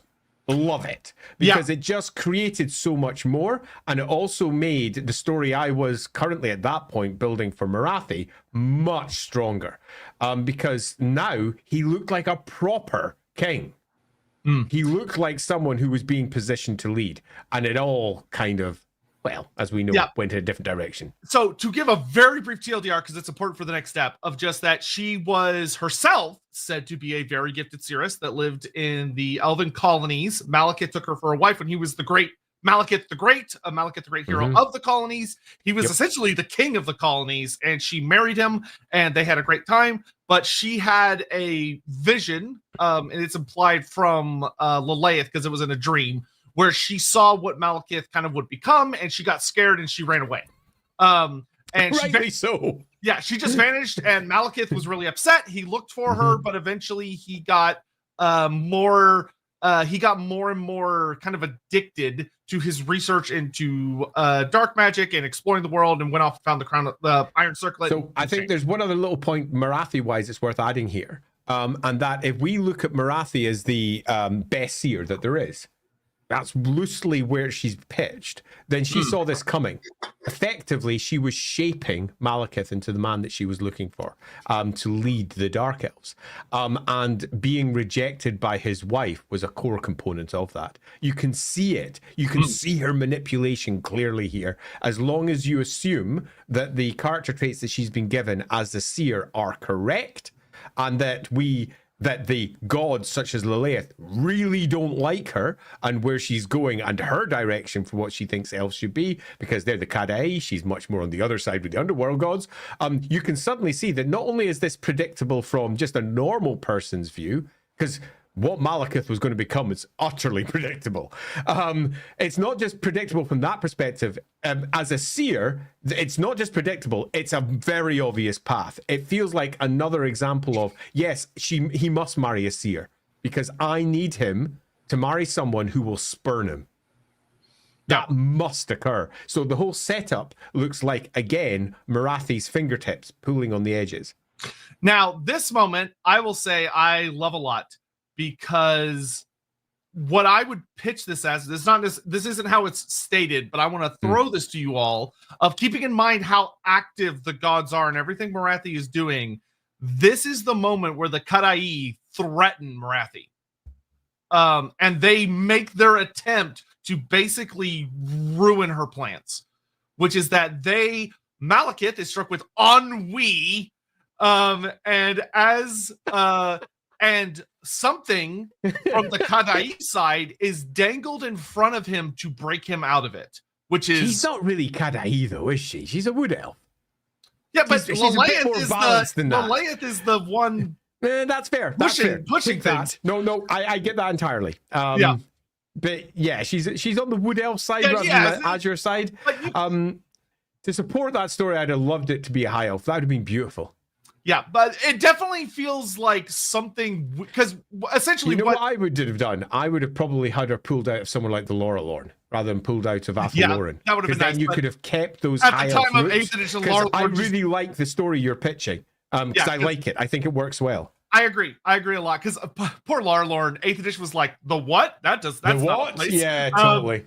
But in any event, so Alisara basically has been like hearing about her husband and kind of feels a, shall we say, a push from somewhere in her soul, stuff, that she should return to her husband.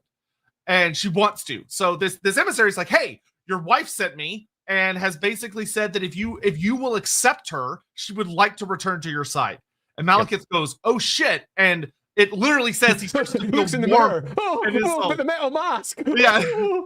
And so Malekith tries to return her in secret, which of course keeping secrets from his mother is not possible. It just isn't, because Morathi immediately knows, and Morathi, to her credit, does not fuck around and immediately leaps into action, where she doesn't even, like, Morathi doesn't send an agent. She herself leaves Nagaroth, goes in disguise to Ulthuan, finds this really pathetic, disgraced prince who is a pretty nasty warrior with a very loyal contingent, seduces him, and basically she enchants him and plays him like an absolute fucking fiddle and tells him, hey, there's this like, there's about to be a pact between the Darkest of the Wood Elves that's going to threaten Ulthuan. You need to go kill this lady before she does it. And he goes, okay. So he leads his High Elf army, and they attack the Wood Elves on the shores of Bretonnia, and he murders Alisara.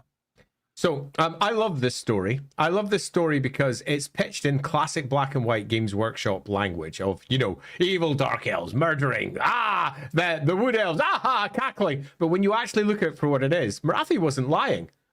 If a wood elf sister of Ariel arrives, she was completely honest, and arrives with Malekith, and Malekith rises out of that and goes, you know what? I need to rethink many of the choices that I've made to reach this position. There almost certainly would have been some form of compact between the Wood Elves and the Dark Elves. This is not a controversial story. What Morathi was doing was using the truth to get what she wanted. And what she wanted was a dead heart with Malekith at the very top. Is an absolutely essential component of her next stages for what she wanted for Nagaroth, and ultimately Ulthuan. And there's nothing that Morathi does that is controversial or weird in terms of the claims that she makes to the people she speaks to. I think that the only thing here that is in doubt is who are the motivators behind the return of this Wood Elf princess. The Kadai make a perfect, I think, choice. They, after all, are the ones who make those the initial steps towards doing it, presumably. Morathi, another one. She makes, again, a very clear case for the person who would be responsible behind it. After all, she's a seer, and she needs this. She needs this outcome because her son is losing it. In fact, the evidence is so massively clear that Morathi knew this was coming and needed it, that even if she didn't set that domino off, as in she didn't directly say, you, come over here, she knew it was coming anyway. She had to. She had been working for decades to get her son into the position that she wanted. And she wanted a son who was broken and losing it and then had hope. So the whole falling into ennui matches her plan completely. The whole return matches her plan as long as she doesn't make it. And she doesn't. And the Malekith that comes out of this is exactly the Malekith she wants. One that is dangerous to her, arguably much more dangerous than the Malekith they had before, because his heart, is not just dead to his now dead wife. It's not just dead to the Dark Elves, to the High Elves, everything. It's dead to his mother as well. Just dead. He has become a very different king. And it's the king that she believes that the Dark Elves need to succeed. Someone who will make any decision to get the win, no matter who it hurts or how they may be hurt. So it's a massive gamble from Morathi's side because she might have survived. And if she did, well, her plan is fucked. Yeah. Fucked. But it works. And but it does, yeah, totally. There is a rather amusing little note about how when Alisara dies, it actually takes a surprising amount of weeks to get back to him because nobody wants to tell him. Like, nobody wants to be the guy that has to go to Malekith to be like, your wife got killed by some high elf dude. So Morathi herself ends up being the one to tell him. And it goes off exactly how she hoped it would, which is that to say that Malekith was like apocalyptically angry it shakes him out of his ennui. And he just absolutely, he doesn't lose it in the sense that he goes berserk, but that potential part of him is dead forever. And he is solidified as the Witch King to the point that he calls in the Black Council and he ends up, I think, hanging like 8 of them in front of the rest of them to be like, get your shit together. We're invading Ulthuan. Yep. Invasion goes pretty well in the grand scheme of things. This leads to the death of Aethelus the poet and a bunch of other stuff. And now, this is where there is a fun little twist in the moment story, which is that Morathi knew there was going to be a cost to this plot, which is that no matter how good she disguised it, eventually Malekith would figure it out. And it takes him years, but he does figure it out. And he summons his mother. He basically puts her on trial, finds her guilty, and and throws her in the dungeons of Nagaroth for a year. Before he finally, is, by the way, in the greatest scheme of things, not that long. Yeah. After a year, creature, a year. You say so. It's a little bit like saying, "Oh, you've committed murder. You've done what? Okay, time out. To prison for a day. A whole day. No, I couldn't cope. To prison for a day." Yeah. So that one always struck me that it had been written by a human who hadn't actually considered what it was to be Malekith and Morathi. It is genuinely good because after a year, he basically just has her dragged back out, and he says something to the effect of like, "All right, I understand what you were trying to do, and I acknowledge that you were correct, but stay out of my life, Mom," and tells her to get out. And in many respects, it makes sense because Malekith is now broken. Okay, what he is doing is he is not punishing her for what she did. He's punishing her for going against him. Yeah. And it has to be done because it's been found out. But in his actual, much more logical state, he goes, "Nah, I need her. I require her. She is my most loyal and useful tool. We can't remove Malekith's agency from here, even though Morathi is playing him like a fiddle. Even though we all know Morathi kind of knows the outcome anyway, because she is that useful. She knows she'll get off with it. And she does. Because Malekith, from his perspective, it would be stupid of him to get rid of her. So he makes a public show of a trial, and it is a show trial, because the outcome is nothing. Jail. A horrible jail for a year. Whatever. Whatevs. Yeah. And this, of course, has culminated in the big invasion that's currently happening, which that invasion fails only at the last second due to literally the power of gay love between the Phoenix King and Mintheus, the really, really awesome king. Or general who gets killed. His dragon just decides fuck dark elves and basically wins the war in a berserk rampage. It's a bullshit end to the war. Yeah, it's literally the power of Yowie defeats Malekith in that particular invasion. It's very funny. And one dragon pretty much goes, "You know what? I'm going to end the war." Yeah, it's goofy, but Malekith basically gets chased home and is pissed. No one dares talk to him except for Morathi, because Morathi's the only one willing to face his rage. But indeed, this is where a really important thing for Morathi happens that literally changes the fate of the world, which is that at this point, someone else has finally unraveled Morathi's murder plot, because Alisara was not just a wife, she was a sister. To Ariel, who one day will get a Lorebeards, because Ariel is really weird, but she's really cool though. Yeah, but demigod, to put it bluntly, very scary demigod. And Ariel had been hell bent on figuring out who killed her sister, because she very quickly realized that the High Elf was not acting normally. There was something else going on.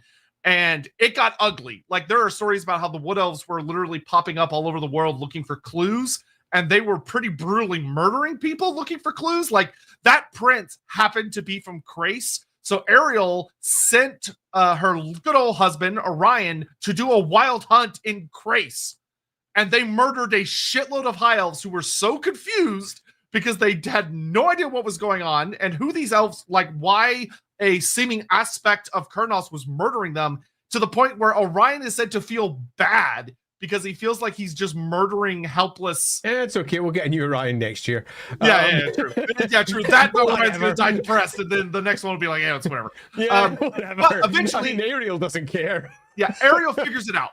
So Ariel tears open the world roots, and through dark magic that she has been teaching herself, which she never used before this point. Ariel didn't use dark magic up until this point in the story. And Ariel has been diving into deeper and darker magics. She, through sheer raw power, rips open the world roots into, I think it's the Witchwood in Nagaroth, or one of those forests up in Nagaroth that had been dead, but like forces it back to life with dark magic. And to say that the Wood Elves unleash an invasion on Grond is a understatement. It's a massive understatement. This is a lovely opportunity where Ariel actually acts like the character she's described as, and that is a fucking demigod. She is exceedingly powerful, but often she gets lost behind their great love of Orion and his wild hunts popping around all over the place, or their great love of telling the story of the sorceress in its tower that looks out and sees the world corrupting, and oh no, there's nothing I can do about it. Fuck off. She's a fucking demigoddess. And here she demigods like fucking mad. She takes on the heart of Morathi's power and wins. Yeah, because to give everyone their due credit, Morathi has a garrison that is incredible. They have sought off demon princes and chaos sorcerers and hordes. And when the Wood Elves attack, they're ready for attack, even though it is very sudden. And Morathi and the Dark Elves throw everything they have, and to the point where Morathi sends messengers to Malekith that says, we're under attack. Help! And Malekith literally sends a message to all of the rest of the Dark Elf that says, do not help her. She's on her own. Fuck so her. You're on your own, Mom. Sort it yourself. This is your shit. You caused this to happen. You can deal with this shit. And in many respects, again, it speaks to the agency that Malekith has. Now, again, we always have but did Morathi predict it? Who cares? Malekith has got his own free will and he's doing his own things and he's looking at this issue. Now, you might go, well, why isn't he saving his best ally, his mumsy, the one who did the best? Because he's going to get an ally out of this one way or the other. Okay, his mother's going to come back and say, Malekith plays sorry. it really well. Okay, or the Wood Elves are going to come over and say, thanks for letting us get our revenge. And it's going to create a new diplomatic route. Remember, Malekith is a really clever diplomat, which is often forgotten. In fact, go to the 8th edition Dark Elf army list and read their first descriptions in the first paragraphs. It says there clearly, the Dark Elves are the best diplomats the Elves have, by far. And this goes contrary to the cackling evil bad guys that everybody always goes, but aren't they? No, they're not. They're not even that in the army list. It's what everyone portrays them as because they just see the salient details and look at those and goes, that means that's this then. No. And the reason they're the best diplomats is because they have to work with each other and they hate each other with a passion that burns brighter than the sun.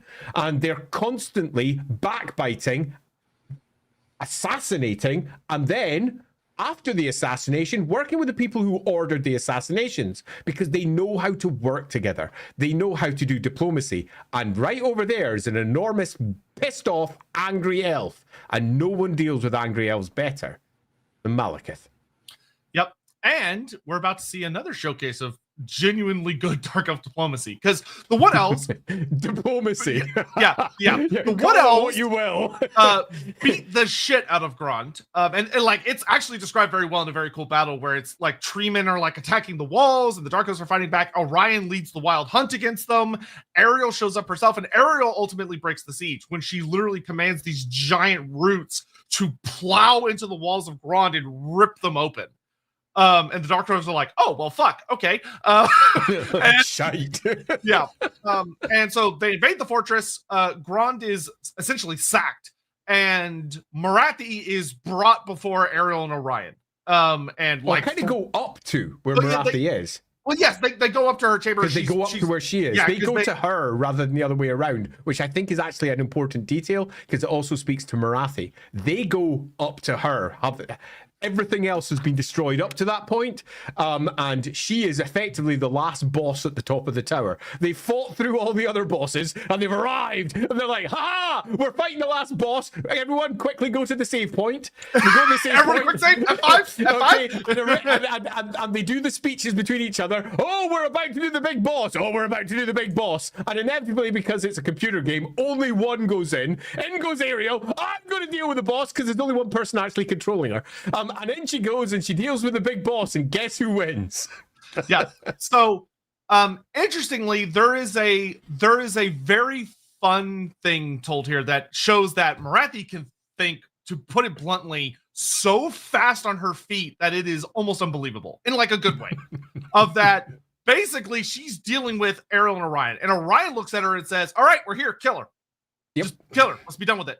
And because this has been going on for decades, and Ariel is about to, but Morathi, in that moment of dealing with Ariel, realizes that Ariel's been working with dark magic and that Ariel's not good at it. That's the big thing. She sees that all that dark corruption, all of the someone that is like using incredible amounts of dar, but doesn't understand how to properly filter it, doesn't understand how to unlock its true potential. Dangerous.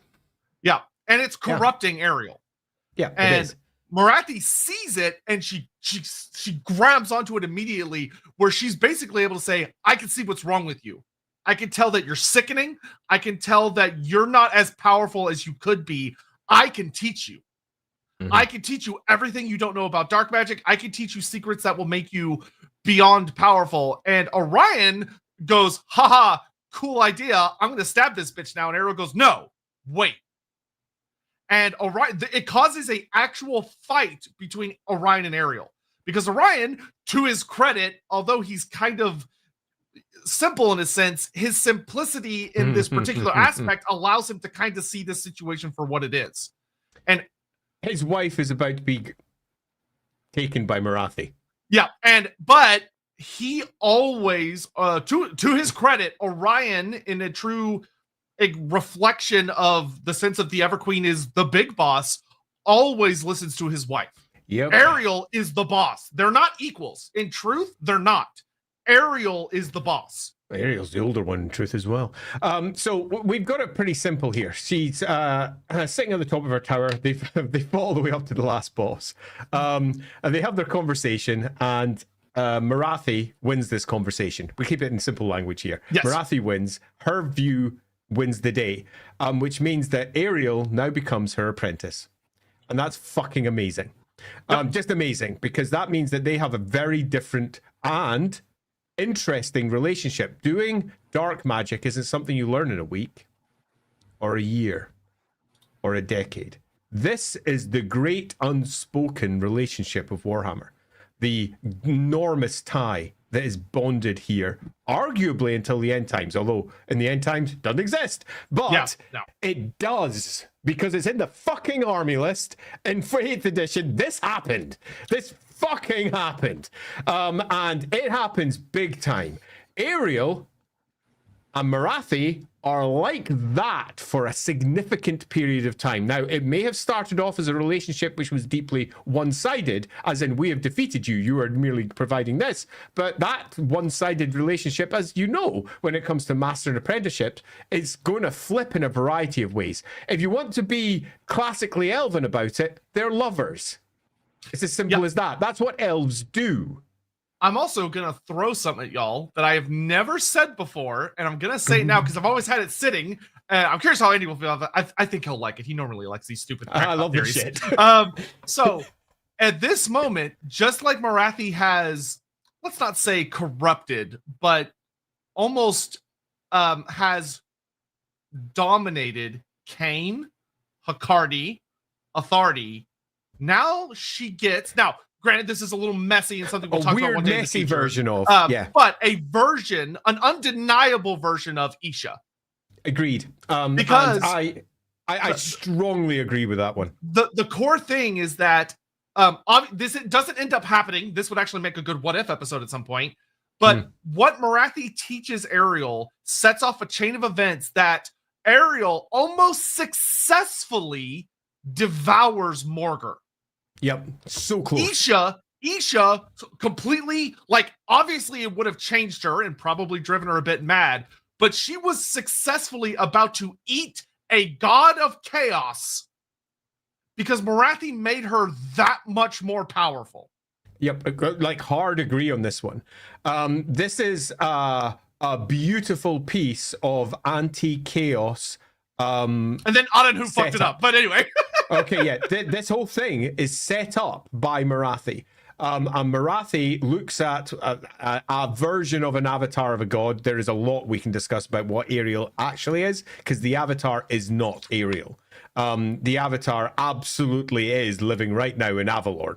That is the avatar. Ariel is something very different, but also something arguably more, because Ariel does not have all of her own thoughts. She has Isha's thoughts also. She is a very different entity to the entity that lives over in Avalorn and is seduced by Morathi. Let's make it as simple in language as we can. Seduced, in that she is given something that she wants and she can't say no to it, and she takes it. And that seduction is almost certainly more than just a simple black and white seduction. And to further add to this, it causes such a rift between Orion and Ariel that they stop talking and Ariel stops reviving him. Yep. It becomes, it's a proper mess that is created by this. Morathi completely pushes her way into... Yeah, Morathi pushes her way into the royal line, arguably, of the Wood Elves, okay, and takes control of it entirely. And you can see the ultimate goal of it when the very powerful Ariel later almost kills a Chaos God directly. You can see the steps. I think Sotek is spot on this. I don't think it's slightly spot on. I think this is what happens. And it's so clearly Morathi's planned outcome that you can't help but do that thing again where you go, Grond was set up to fail. She almost certainly would have sent the sorceresses away that she wanted to keep alive. This whole thing was a trap for Ariel to get what she wanted from the Wood Elves. Did it land the way she wanted? It's difficult to say. One of the things... A string of events that starts off with the sister going over and ends with this in no way is unpredictable. Yeah, also... It's quite fun. I'll throw 3 other little tidbits to y'all before we have to move on from this part, which is that, number one, Morathi, and if you're about to... Oh, no, I'll say that for the third point. So first, Morathi's plan works so well that in order to stop it, in order to finally end this corruption, if that's how you want to see it, of Ariel, requires literally Adenhu the Wise, one of the 3 greatest ancients of a basically almost a god in his own right, has to kill himself in order to purify it. Yep. Which is wild. Yep. Second little fun tidbit is that something you may notice is a very notable repeating motif with Morathi is that even though she is a seer, she commits to the bit in the sense that she has nearly died on a coin flip several times. From the time Malekith came after her when he was going after the pleasure cults. From Minarian's first freeing of her being from the captured by Slash demons. Cultists. Yeah, absolutely. To killing Malekith's wife now twice, dealing with that. Like, if she was ever even a little bit wrong, she would have died. Yeah. And I think that you've got a few choices as to how you wish to interpret this. One, you can just say she's super fucking lucky. Which is legitimately, legitimately, no, that's no fun, is a but way you it's could do legitimately, it. yeah. Okay, as in the writers just say that she survives because she survives. Classic piece of the authors like her, so she survives. Or, Mike, yes, but it's Lorebeards. That's what we do. Exactly. This is what we do. Or you can do what we sort of do, which is look at the character she's been given, the ultimate seer. Look at the character she's also been given, the ultimate manipulator. They quite clearly describe her as the most manipulative elf that there is. And tell me then that we need examples of it.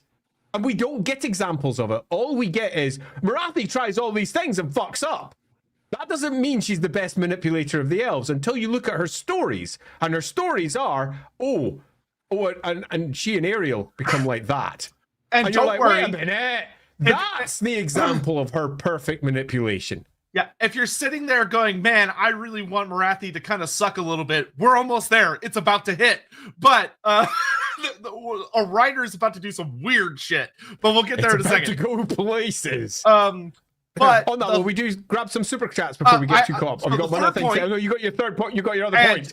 Yeah, this is. I'm just going to give you a tease. I'm not going to delve into this any further. I'm not going to explain what I mean. And if you're like, Sotek, what the fuck? I want to know more. Then you better push really hard for that Ariel episode. Because what I'll tell you is Morathi, not just Morathi, but Morathi has a daughter with Ariel.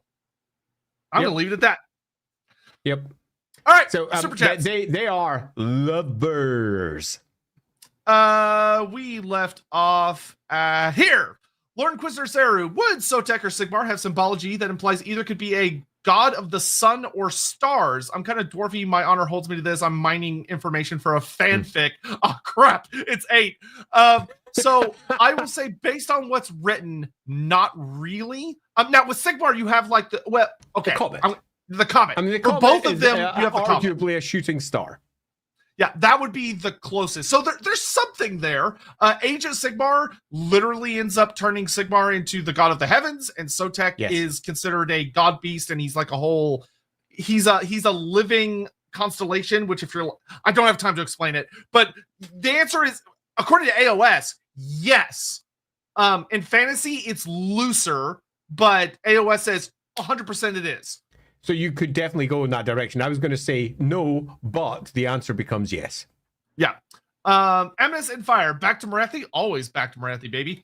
Lord Inquisitor Saru, what sort of stigma, if any, would an Azir mage face if he was attending a Sigmarite church? Unique to normal Sigmarite anti-mage bigotry. None. He's a legal wizard. Now, that doesn't mean that people aren't going to go, wizard, ooh. Okay, you'll get that no matter where you go, but it's not because you're sitting inside one of the temples of Sigmar. And again, it's temple, not church. They use different terms. So the temple of Sigmar would definitely accept wizards because they are ratified by the Elector Counts, and the cults of Sigmar support them. Now, that doesn't mean that an individual priest or priestess, a cleric, wouldn't say, no, fuck you, I don't like witches. Okay, but they are going against the teaching of Sigmar if they do. And that's really important to note, because the Elector Counts have ratified these legal wizards. Magnus the Pious made a very clear statement that they are considered to be subjects of the Empire, which means if they're being sued Sigmarites, they must support them unless they do something illegal. That doesn't mean that you don't face prejudice. That doesn't mean that there isn't issues, but at its basic point, there should not be a problem here. Yeah, so I'm gonna sum up simply of that, like of like stigma in the sense of like it's the whole cult. There shouldn't be any. Now you're gonna find a lot of writers that look at that and go, "Fuck that! I'm gonna do my own thing." Because a lot of Sigmarites and a lot of Black Library books are portrayed as extremely anti-magic, which doesn't make sense if you delve into it a lot. Now, obviously, you have like your hardcore witch hunters, but a lot of witch hunters are secular. But it'll be for individuals, but like just in 8th edition alone, you have like a lot of the Templar orders have wizards as part of them and work together with wizards. There's at the Siege of Volganov, there's a really funny bright wizard character in the 8th edition core book who's a hardcore Sigmarite. He's so hardcore that he ends up weirdly fucking up his fireball and turns his fireball into a twin-tailed comet fireball. And there's a really funny comment of some Sigmarite priest saying and being like,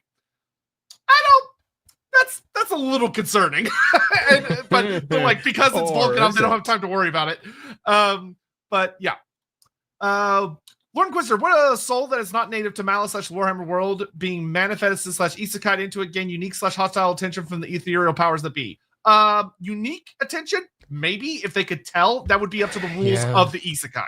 Yeah, depending on the rules that were developed. I mean, are they detectable in some fashion? And if they are, there's always going to be an interested party because of the unique information that could potentially be brought to the table. But broadly speaking, probably not. But you could make a story where it definitely was yes. Yeah. Lord Inquisitors, thank you very much for entertaining all my nonsense. Have a final tip. You contributed to enslaving a poor writer for many minutes. Well, thank you. We really appreciate it. You rock. Yeah, and we love talking about those kinds of things. So thank you very much. We can't help ourselves. Jonathan Scott, 13-year-old me was very affected by that pinup poster. Are we talking about Morathi?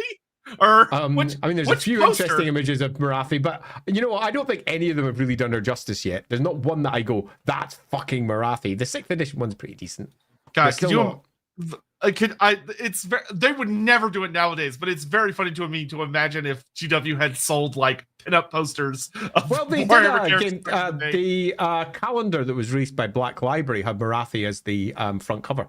Oh, that was indeed. That's the image I used for this one because it made me laugh. So the image I put on the thumbnail was Mark Gibbons' Morathi art. As Mark said to me directly when we were discussing it, he's like, "That's Morathi in her showgirl years because she's got feathers all around her." Oh my good lord. Matthew, it's interesting the parallel between Sigmar and Malarian both losing their significant other in order to lead. Male writers. They both become a savior of the species. Yeah, I think it's a dude trope. I'm gonna be honest. Oh, it's such a dude writer trope. Were their wives fringed? On a smaller side in this one, I had to turn aside 2 pieces of work that basically had this story pop up from 2 independent people for 2 other fucking characters, where they were basically saying yes, and they'd be motivated by significant other. Landed this way. Fuck that. Fridging women just to give motivation to men is a shit story unless it's a good one.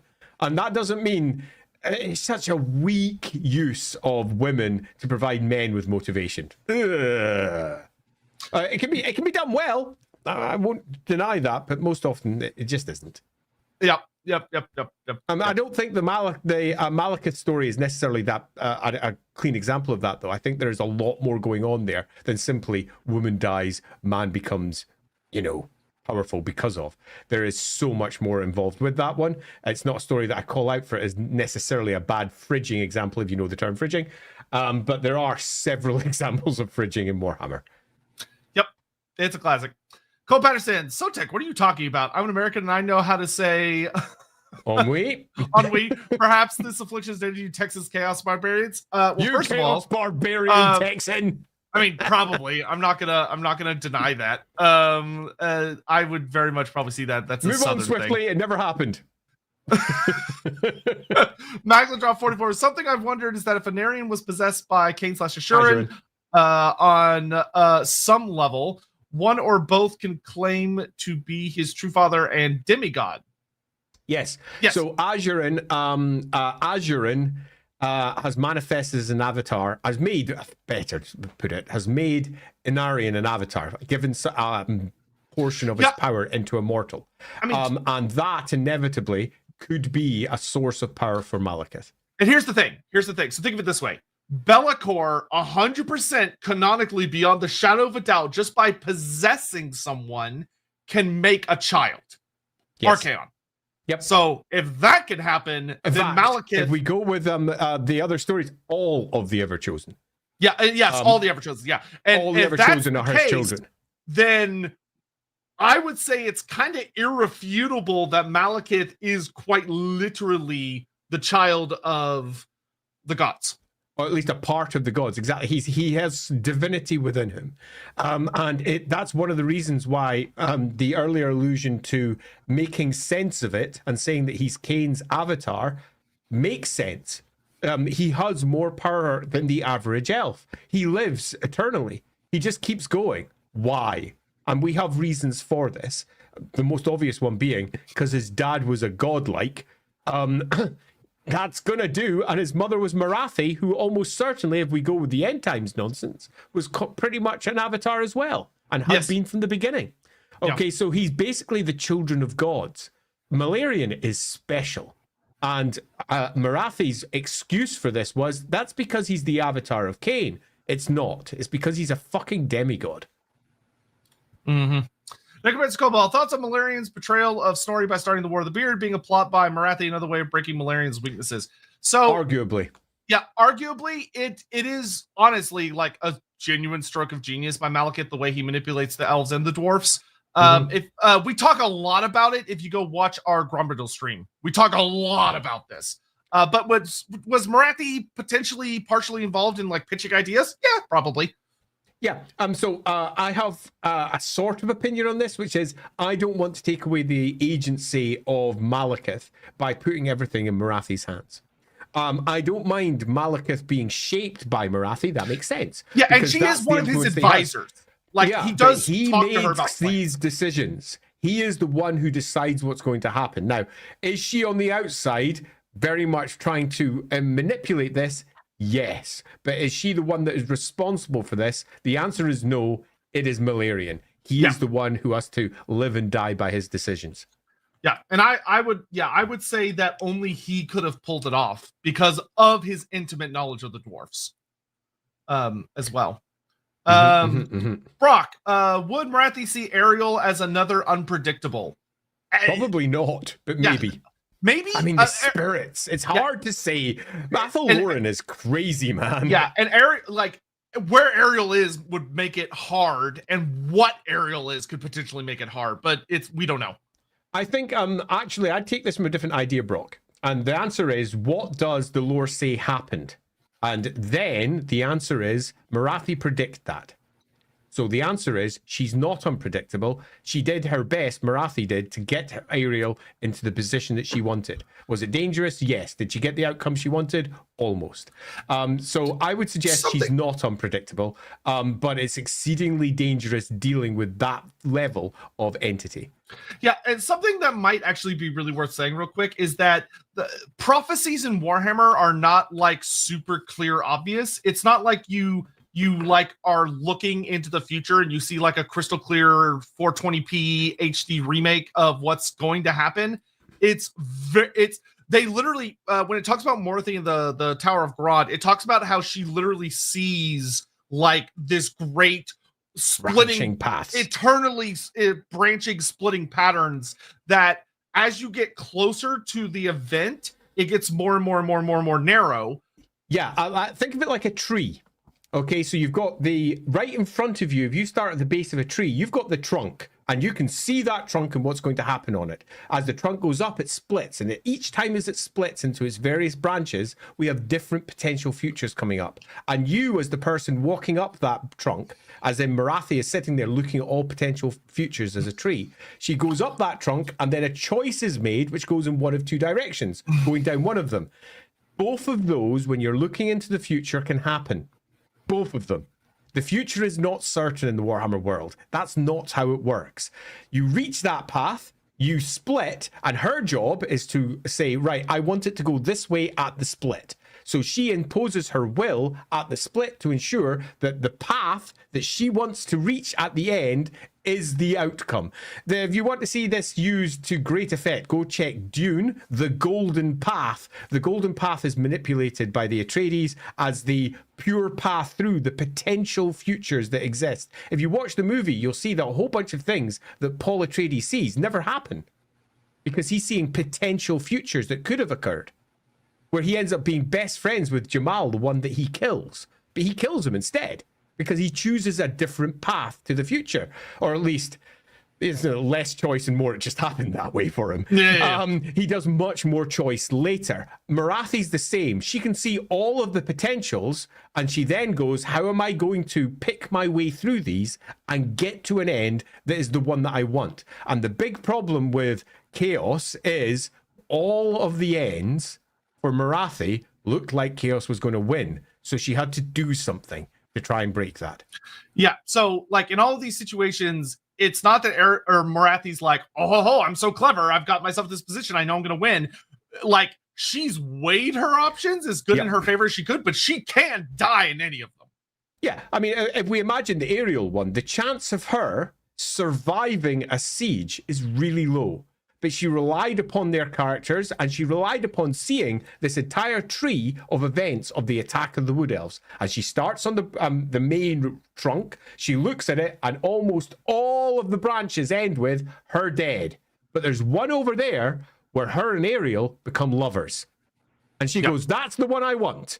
And she tries to manipulate events to reach the one where she becomes lovers with Ariel. Hendrik, geez. I'm going to tell you in advance. I'm so sorry. We're not going to have time for this. What are I'm going to keep it super simple. I'm going to answer it very simple. An elven avatar is a possessed elf by a god. That's it. Yeah. How much is their old personality? All of it. How much is the god's personality? Almost none. What is the low end and high end of an avatar? That's as much as the writer wishes to drop it in. Orion and Ariel betray this, though. They are different. Yeah, and one day we'll do a dedicated stream on the concept. Because this is a big one, Hendrik. We can't dive into this one. Darius, hi guys. With any of these people, who would manipulate who, if Morathi met them, Doctor Doom, Lex Luthor, the Joker, Darkseid. The only one of I mean, those she's so much older than all of them. Yeah, Darkseid would probably be the only, like, Darkseid's like a god from an alternate dimension, so it's kind of like dealing with a chaos god. So that one would be, I think, kind of a wash. Doctor Doom depends a lot on who's writing him, but Lex Luthor and I think Joker would be absolutely outclassed. Ultimately, yes. I mean, all she needs to do is go, peace out, and just wait for them to die of old age. Darkseid's really the only realistic contender on here. Yeah, exactly. The elves work differently to everybody else. Yeah, to be fair, though, in defense of comics, Marvel and DC comic books are so much more powerful than anything Warhammer has ever conceived of that it's not even funny. Darius, she's like Rhea Ripley, the girlfriend / wife stealer. Yes. She is. I mean, and it's not just girlfriend. She's the anyone stealer, because as we noted earlier, the Elven Prince fell to her side to start off the whole plan to get Malekith's wife killed. Anyone is fair game to Morathi. Suspension, Morgar, the Godslayer Morathi, I dropped the S. I mean, why kill when you can manipulate? Yeah, the Godslayer. Okay, so my is Morathi a power bottom? She's both. I think Morathi is what she needs to be to turn the situation to her advantage. And I don't think it's necessarily a joke question, because it's definitely a question that's worth it. Because at heart, Morathi will do whatever is required. She'll go to jail. She will subject herself to the demons. She will work with her enemies. She will do anything to get what she wants, because ultimately she can see an outcome that no one else can see, but only if certain things happen. And sometimes that means that she has to go through abject hell to reach the outcome that she wants at the end, which is whatever it might be, that goal that she's chasing. That, again, that tree of different potential possibilities for the future. And a lot of those will leave her going, the only way I can get to that is if I have an arm cut off, or we're about to have one of those moments come up here in just a second. Skylar Martin, Morathi / Ariel Talk Security light novel win. I'd buy it. Amen. Dash, I guess. First nice to see you. Thanks so much for coming by. Lovely having you join us. Super appreciated. Stellar Rising. Hashut. Any place for shorts? Yeah, soon. Stay tuned. Always. I've done a few streams with the good old Charves. Go check them out. Yeah, Minkelsar Nagrund and Astrogoth. Both great streams. All right, so pushing onwards of the next really big things that we have come up with Morathi is that basically she kind of fades. Can I interrupt this one? Sorry, because that is a good one. I wish I'd gone with that as my metaphor. Morathi is just doing a choose your own adventure book where she can see all the outcome paths and just going through the route she wants. Yes, but it's not a book that's got fixed words in it. So it means that she goes to each page and she has to fight those fights and do those deeds, and it might go wrong. Just because you know the outcome you could have doesn't mean that you do it perfectly when you give it a go. So it's a little bit like this, but a choose your own adventure book is, I do think, a better option, Mornington. So good call. Sorry for interrupting there. No, you're all good. So Morathi kind of fades to the background. Malekith sort of surges to the front for a lot of the story for the next few hundred years, until we basically get to what is often kind of considered like the modern era. Which is where Morathi steps back forward for the big invasion of the Great War Against Chaos. And Morathi does something incredible here, which is that, during the Great War Against Chaos, Malekith starts building up for a big invasion because he could tell magic is rising in the world. There's a storm of chaos coming. There's a storm of magic coming. He's going to be able to use it to his advantage. But a lot of his advisors go, boss, there's like a giant fucking chaos horde coming towards us.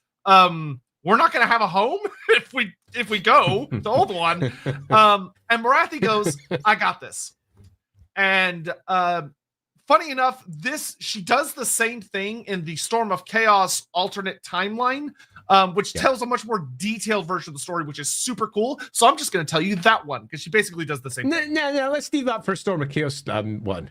Oh, right. So okay, fine. So okay, I'll give. Okay, so the original version is so for the Great War Against Chaos, Morathi goes and intercepts this giant horde of chaos. Yes, and she basically just bargains with them. Because diplomats.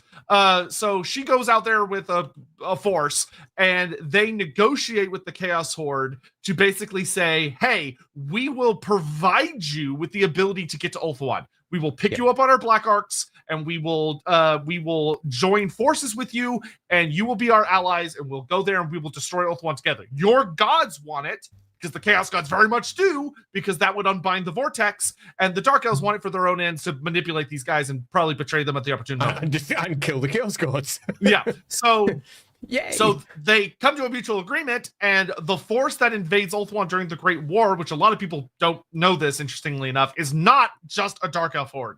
It is not only a colossal Dark Elf horde, but it is an entire Chaos horde. Not just an army, a full fucking horde that just doesn't happen to have the Everchosen at the front of it. Instead, it's almost worse because it's led by the fucking Witch King and Morathi. Yeah, it is worse. And the great lie of the Great War against Chaos is that it happened in Kislev. It didn't. It happened across the north, and the Dark Elves helped. Because their goal was, again, to take Ulthuan, to bring down the Vortex. The crazy, why would anyone bring down the Vortex? It will shake the world and ruin everything. Because they honestly believe that that will give them the outcome that they want. It's not the Malekith going all stroppy, I'm throwing out all my toys from my pram because fuck you guys if I can't have Ulthuan. No one can. He genuinely believes, like his father did before him, that the Vortex is a mistake. Yeah, so at this point, we get the Great War. Morathi isn't, like, she's active, but Malekith and his armies, yeah, she's generally mentioned as, she led this bit and went over here, there was a fight, and that's about it. They don't really go into any great detail as to what was going down. This is where 8th edition made a choice, and this was to build up for a planned end times plot. That is contentious, we'll say. Which is that the Battle of Finneval Plain happens, and in the original version, Morathi is never said to be there. So 8th edition very bluntly says she's not there. She's many leagues distant, and is doing other stuff, but she's watching it through scrying. And she sees this, big battle, and of course, there's the really famous build up to the Battle of Finneval Plain, where Malekith sends forth Urian Poisonblade, his great champion, who says, somebody duel me because Warhammer, it's cool. Let's have a 1v1 fight before the big fight, even though there's no point to it other than just for kicks, I guess. But it was a choice. Yeah, Urian Poisonblade massacres a lot of really good, powerful elves, and then he fights Tyrion.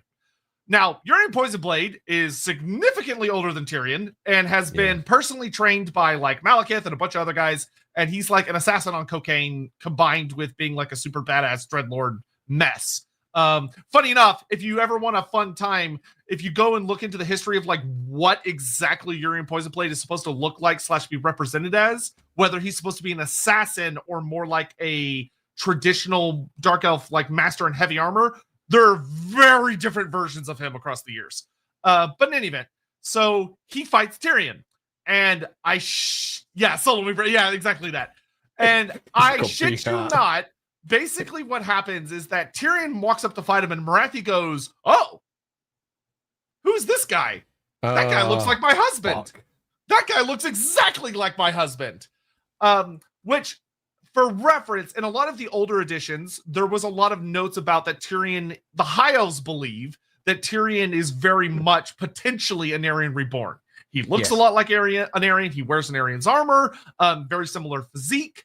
And of course, there is the implied aspect that he might have some of the darker aspects of an Aryan as well, but they try not to think about it.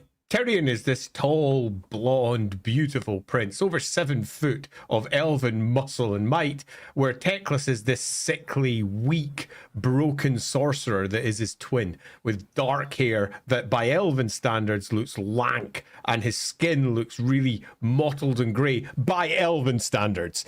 By human standards, he looks physically fine. He's a little skinnier, I guess. But I suppose he's a bit skinnier, but by elven standards, they look at Teclis and they go, maybe he should have been killed and never allowed to live, because that was his story growing up. So in every version of the story except for this one, which is important, Tyrion Urian fight, and Tyrion almost kind of through divine luck manages to kill Urian at like the last, like he basically slips and it causes Urian to miss, and then he stabs him in the heart. So in the Dark Elf book, instead of it just being that Tyrion kind of just got lucky. No. But yes, there's a story there. Yeah, depending on who you ask. So according to this version of the story, Uriel, is it Uriel or Urian? Now I'm having a brain fart. Urian. Urian doesn't actually miss, according to the Dark Elf 8th edition book. Mm-hmm. Instead, he is about to kill Tyrion, and Morathi, in a moment of, it says, panic for the first time in centuries, unleashes a massive amount of magic just due to the sheer distance involved, and basically just moves Urian's sword. She makes him miss. Yep. And that creates the opening where Tyrion kills him. Yeah, Tyrion would have died. Which is and this sets off a storyline where Morathi, to put it very bluntly, believes that Tyrion is an Aryan returned, and she basically falls in love with him even though she doesn't know him at all. Just because of what he looks like. It's a story. I think it's worth just dwelling on this just for an extra second. Oh, yeah, sure. It makes there's no a weirder sense. part about that come up. Okay, because I know it's about to get worse. This makes no sense. Because she's not an idiot.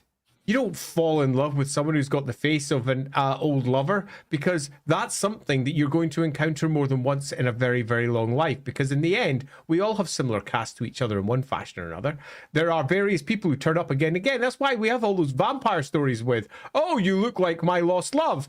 You're the third person that I thought looked like my lost love, but whatever. It's why whenever you see somebody in their old photographs from like 3 or 4 generations back, you go, oh, gosh, you really look like your great granddad, don't you? It's because you do. You carry the same genetics, as does Tyrion. He carries the genetics of his ultimate grandfather. It's no great surprise he looks like him. Someone's going to look like him down through the generations. It's not a biggie, but it's turned into this extraordinary biggie, which means that when we're looking at it from the outside, we kind of need a better justification. And there is an obvious and clear one. He could be an Aryan reborn. Now, I don't mean literally reborn. I mean, he could be what she's looking for. The great killer of all chaos. This is what she needs. And it's not love. It's more need. It's not like it was never love to begin with. She fell in love with an Aryan. Along comes Tyrion. And we don't have loads of stories of her being chasing after Tyrion all the time in Age of Sigmar because she's an Aryan. Yeah, they immediately dropped this plot in AOS, by the way. Yeah, because he's not an Aryan. It's stupid, really stupid. But if we just look at it and take the word love and say, and she claims to, suddenly it all makes complete sense, because she needs someone who is an Aryan to destroy the world. Yeah, and chaos. What we're about to talk about, there is a way to very easily salvage it, which is just remove the love part. Yeah. Because it's about to get really stupid. So Malekith, as we all know, gets zapped by Teclis during the climax of the Battle of Finneville Plain, and he throws himself into the realm of chaos, and a lot of people are not sure if he's dead or not, but he poofs. And Morathi has this really, really big thing where she's not 100% sure if he's dead or not.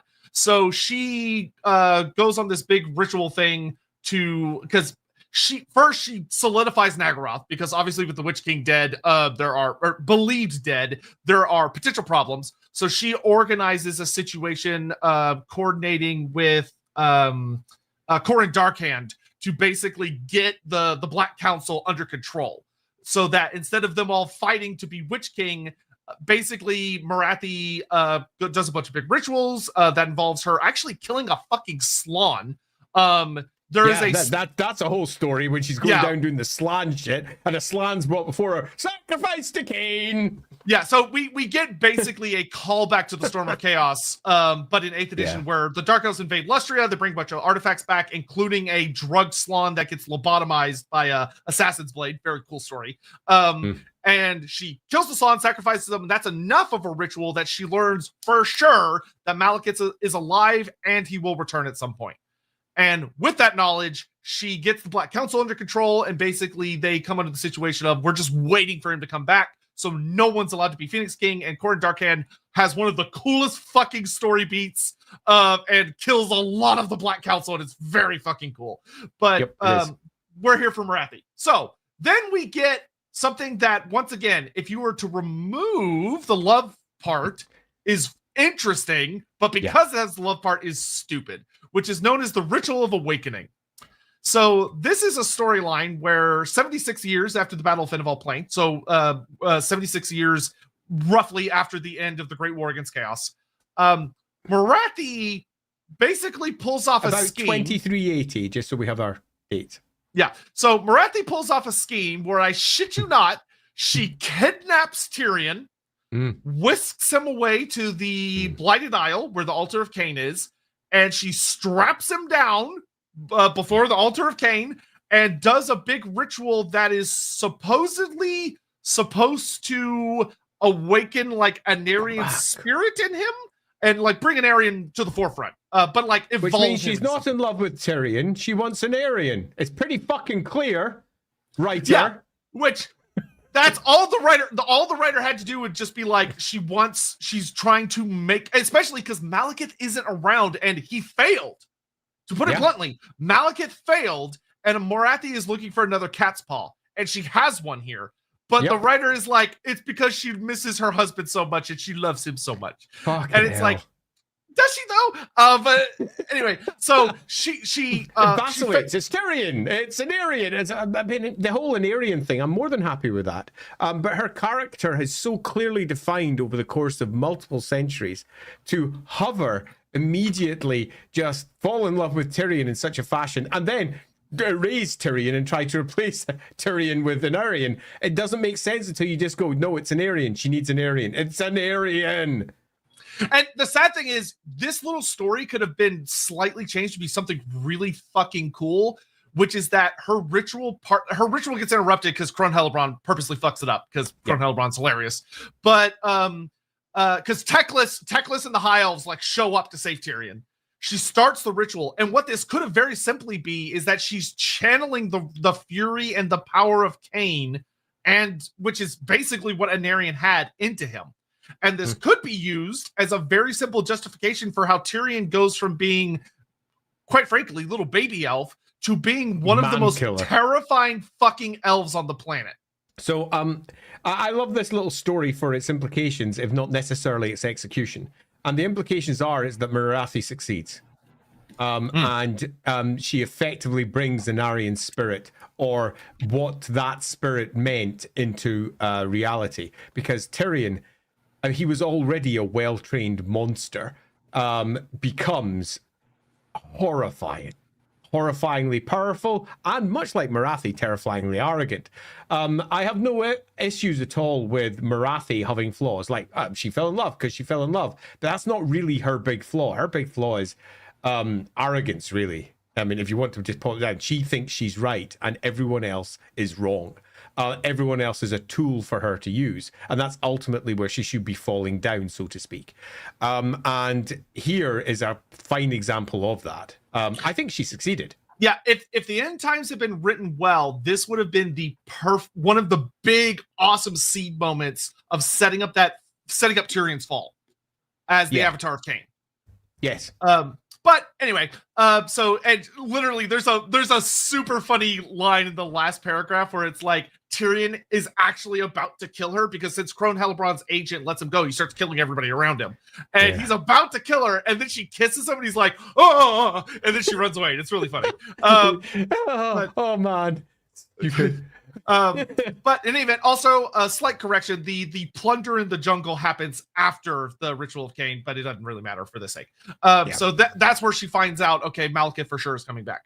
Yes. So then more shenanigans, because she does the whole thing with Tyrion first, and then she goes off and does a bunch of other stuff, finds out Malekith's coming back, and is like, oh, thank fuck. And makes her prep for Malekith's return. Makes her prep for that. So Malekith, like she saw, comes home. And to say that Malekith is not in the best shape, go check out our Malekith streams, is a bit of an understatement. He's a little fucked up, because the Realm of Chaos is hard on anybody, especially on an elf when you have Nakari, the arch tempter, literally chasing you the entire time. And she takes Malekith back to his fortress in Nagaroth, and she nurses him back to health. And oh boy, is Malekith super fucking scary. Fucked. From the, like, yeah, and But amazing. he is like max level power now. So Morathi, for the most part, kind of fades in the back, and isn't crazy important to a lot of what happens, kind of leading up to the end times. And then we get to the end times where let's do a couple of super chats for whatever remains. And then we'll go from, man, this has been such a cool examination of this character, to fuck for the rest of the stream. Here she goes. We actually good way to just end have the the one. stream. Ricky Chapman, if Morathi is one of the first elves, did she learn magic from the Slann? Possibly. Yeah, I mean, if we were building the character from scratch with everything we know, we'd probably say yes. Probably. She was one of those young infant elves who learned at the feet of the Slann mage priests. And I think that makes for a really cool image of a young, perfect little Morathi, a little elven kid, and those slave priests, and maybe the one that she eventually kills much, much later is the one that taught her. Well, listen to this. The ultimate betrayals. Age of Sigmar supports this. Oh, marvelous. Because there is a scene in Broken Realms where Morathi is, to put it very bluntly, Lord Croak is fighting a god. And Morathi shows up, and Morathi, being the fucking genuine badass she is the only one there who's powerful enough to perceive that Lord Croak is there. Because Lord Croak is being Lord Croak, and he's fucking, he's doing Lord Croak shit. And she recognizes him, and they actually have a conversation. And Lord Croak is credited in Warhammer Fantasy Battles as the Slann who taught the elves how to use magic. He is. Yeah, there's something great in that. And I think that's definitely, I think that's a thing. I in my head canon, it's a thing. A lot of this stream, though, is head canon because it has to be to make sense of it all. Yeah. But there's something there. There's something there that can be worked with. JRR, to obtain Morathi affection, would not Tyrion have to do something that surprised her? Her turn on was not Anarian's body. She's the manipulator. When it comes to Tyrion, she's being manipulated. I think for the affection, yes, probably. Which is one of the reasons why I think affection is misplaced. Doesn't mean she wouldn't claim it was affection, because ultimately she'll say and do whatever is required to get what she wants, including apparently kissing someone just to save her own life. But I think manipulator does indeed make more sense. Yeah, I think if you wanted to go this route, the argument that you could make is that she surprised herself when she saved him from Urian. Like, she didn't think about it. She just did it as kind of an impulse. I don't mind that. I think there's something in that, particularly if it fucks up her plan. How about, this is an interesting one. We see that she can see the future. She knows what all the various branches say. And she saw that Ulthuan was going to fall, but she broke it by killing Urian. Okay, because just because you know what the future can be doesn't mean that you're going to do it. You fuck up. Things go wrong. And she made a mistake. And she made a mistake because she honestly, for a moment, went, fuck, it's an Aryan. And just made a mistake. That's beautiful, I think, I as would a love that, potential because story. that would actually reflect the AOS story, too, where when Morathi is ascending to godhood, she goes into Slaaneş's guts and she basically consumes all the Phoenix Kings. But when she gets to Anarian and she sees him, she hesitates. Yeah. And in that, she fucks up, because when she hesitates, Anarian like stabs her and it's really bad. So the idea that she sees Anarian's face and a part of her brain goes, oh my God, Anarian's about to die, and she can't help herself, she says him, that matches OG Morathi from like what she did back in the day during the Cataclysm, and it matches future Morathi, where there is that part of her that's impulsive because she loved him that much. It's not that she loves Tyrion. That works really well. I think her story is super clear. She loves Anarian. She never expected to love anyone. And Anarian is super important to her. And seeing him face to face, his face, for the first time after what by that point is millennia, just tipped her to do something stupid. And she did. And she broke effectively the entirety of the Dark Elf invasion. Tyrion survives. He was supposed to die there. She on the tree that she saw, Tyrion just dies on that plane. And she was there to watch it all, to make sure it was going according to her plan. And then when she sees him, she's like, shit! And then she's like, shit. I would love it because you could just see the internal monologue in slow motion of a part of her, not the rational part, but that truly elven emotional part that she thought she had suppressed at this point, being like, I could save him this time. Yeah. Yeah. I could save him this time. And she does. And something that she almost certainly immediately regrets, particularly with then what's the outcome of that? The loss of Malekith. I would love that because that would so good. Fuck with her. That would fuck with her so bad. Okay, particularly, and then it makes sense of many of the choices she makes afterwards in an attempt to try and effectively make him into what she needs, because she just lost Malekith. And lost Malekith because of her choices, because she saved him. It works quite nicely. I've never thought of this. I'm eating this up. This is fucking, because that would explain so much of like why her actions are so rash all of a sudden. Almost 10,000 years of planning just went down the fucking shitter, and she's having to scramble to try and get things back on some track. Perfect. And as we all know, elves are emotional anyway. These things happen. Yeah, that's because love it. That would introduce a consistent character flaw that is genuinely great, and it's uniquely elven. Yeah, awesome. Love that. Brilliant. This drink just say, and we're about to talk about the end times, but this actually in a way makes me like, well, now I can actually kind of it's beginning to make a bit more sense now. I can almost make it work. Necromancer Cobalt. The Tyrion love story is so much worse to me because it also feels like Morathi leaving her current love for a younger man. It's such a lame stereotype, which is why you should go with our version and ignore that version. Yeah, so Brock, at what point does Morathi's motivation change from saving her people and world to objectively something else? Thanks again for another great stream.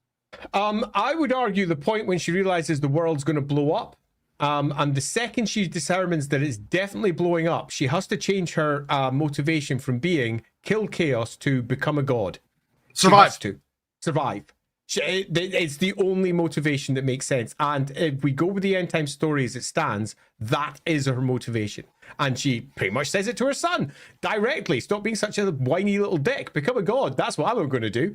And loosely, it can all make sense if we take a look at it as she saw an outcome where chaos could be brought to its knees, and she fucked it up by saving Tyrion.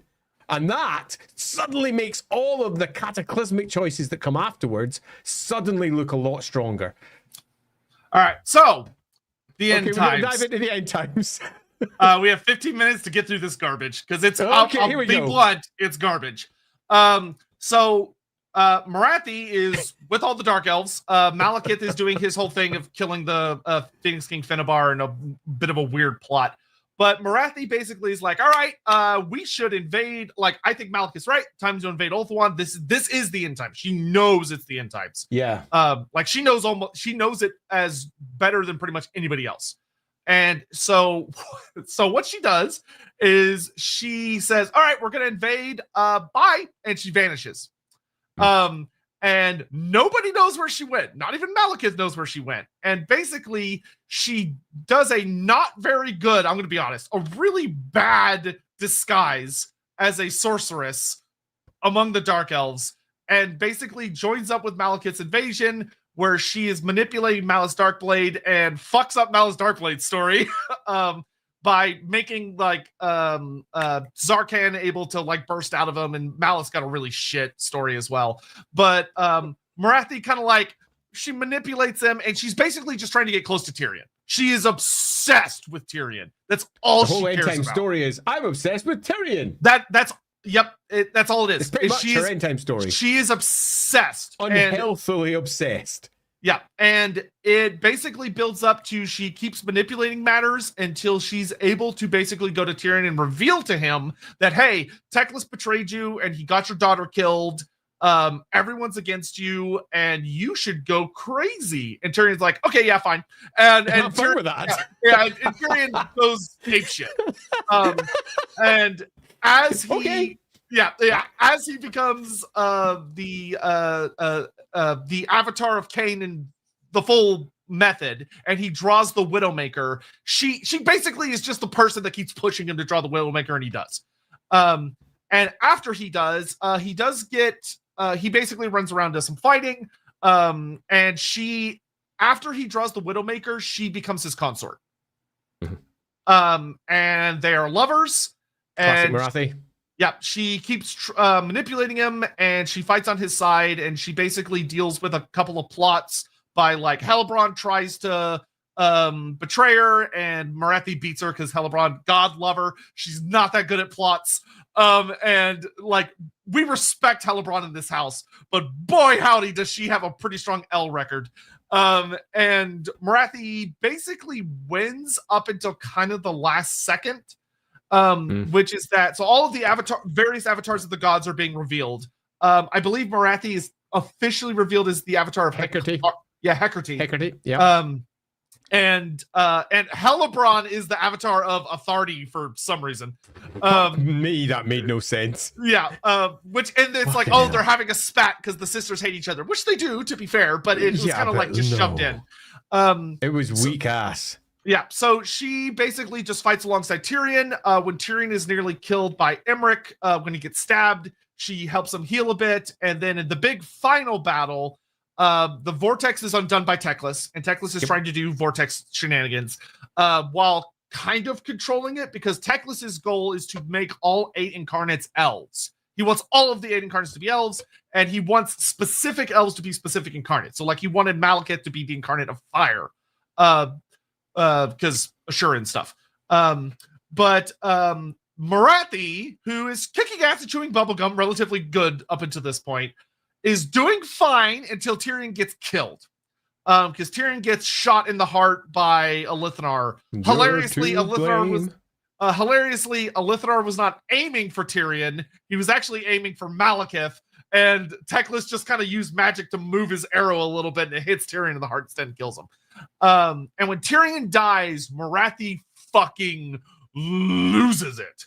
And she basically runs into the vortex, and she kills all of the wizards in the vortex. Which she has, funny enough, she actually has done that in in the Sons of Illyrian storyline, which we didn't really have time to get into today, but it's not a super important story.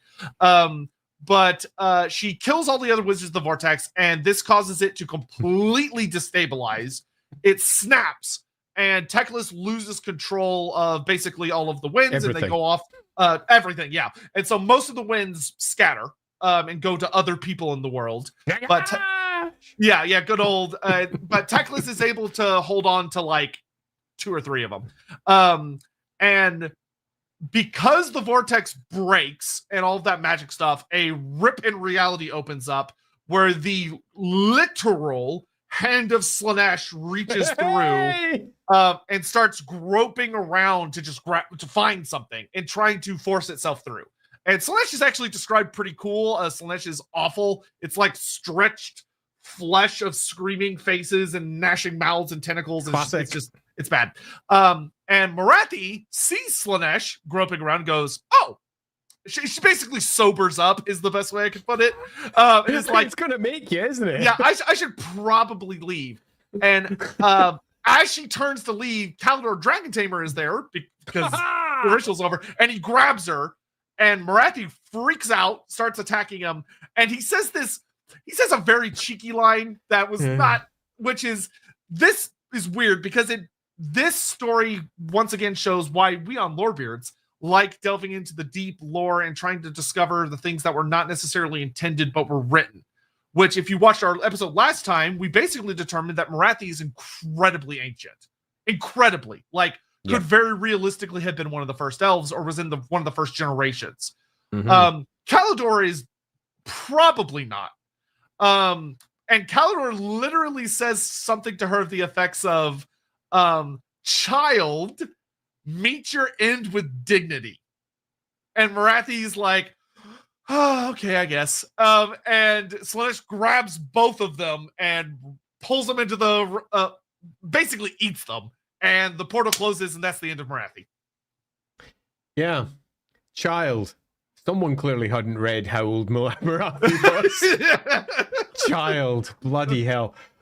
So, from all of this, what can we say? We can say that Morathi and Kalidor are eaten by Slaanesh. Not exactly the best way to end for anybody.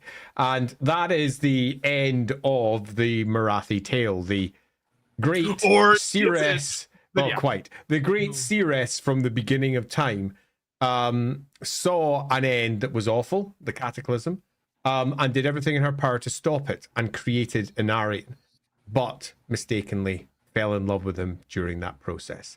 That wasn't the plan. That's a fair point, Lindsay. I mean, from his perception, maybe he is older than her by that point. Sadly, though, at that point, Kalador is marked as being in stasis from the... That is true. He is specifically noted as stasis. It's specifically written that he's in stasis from the original point when the spell was first cast. That spell has just held, being eternally chanted in spot from that point onwards. I think for him, very little time has passed for him. Yeah, I think time for him only moves when someone interrupts. Yeah, totally. And even then, it's a weird timey-wimey sort of thing. But I think you could definitely make an argument for that. And if you took a Kalador perspective piece, you could probably add infinite time if you wanted to do so, and it wouldn't be weird. But it was, a mess. Yeah, It's you're not timey-wimey. Timey-wimey. You're not wrong. Yeah, it's weird. Yeah, it's complicated. And the descriptions of it are somewhat inconsistent. But we've got ourselves this character who at the very beginning of time saw the cataclysm, and she needed to do something about it because no one else believed her. The gods didn't believe her. The other elves didn't believe her. Presumably this land that we're teaching them, assuming that they hadn't already left, didn't believe her. And she tried everything to get them to come on side, and it didn't work. So she eventually started coming up with her own solutions for what she knew was coming. And a part of that was making pacts with other gods. One of those gods was Hekarti. One of those gods was responsible for creating dark magic alongside her. And the pair of them, along with pacts made with presumably Slaanesh and others, prepared for a potential coming of chaos that was coming. And then it came. And she did whatever she did behind the scenes until eventually she was captured by Slaanesh and saved by an Aryan. And she turned an Aryan into the god thing that effectively he became. Because that wasn't an expected outcome for him. She loved it. She used him. And he died because she fell in love. Well, no, the other way around. She fell in love, then he died. And she was left with a world that hadn't been destroyed. Yay! But was heading towards destruction. And with her seer vision, saw that there was really only one way that the world could avoid being destroyed by chaos. Entirely. And that was effectively to embrace the underworld god's plan, the plan to destroy chaos, in a very different way to how the High Elves wanted to do it. The Kadai very much wanted to go with the harmony route. Everyone working together and big, huge peace and love, and elves being elves, and she saw it wouldn't work. It just wouldn't work. That doesn't mean that the High Elves were worse, the High Elves were wrong, it just means it wouldn't work. But if she went around a different route and made a bunch of bloodthirsty idiots, then there was an outcome where the elves went against the elves and brought down the vortex that they could defeat chaos. So she started a long-term plan, a really long-term plan, She supported the underworld gods. She effectively supported the Sundering. The Sundering came about. The first attempt to take down the vortex fails, but ultimately she never thought it was going to succeed in the first place. It was nothing about that. It was about what was coming. And in this version of what we're telling, this very long story can be tied up with one neat little bow, which is everything was going according to Morathi's plan. It just kind of was until Tyrion. And she sees Tyrion in the Battle of Finuval Plain, the battle that she knows is a linchpin battle for the overall plans that she has for destroying chaos. She has an entire chaos horde with them, almost certainly going to be betrayed by the Dark Elves because they're Dark Elves. It's what they do. The Dark Elves are going to take Ulthuan. They're going to betray chaos. They're going to bring down the vortex. Everything is going according to plan. And she sees him and she goes, holy shit, maybe I was wrong. Holy shit, it's...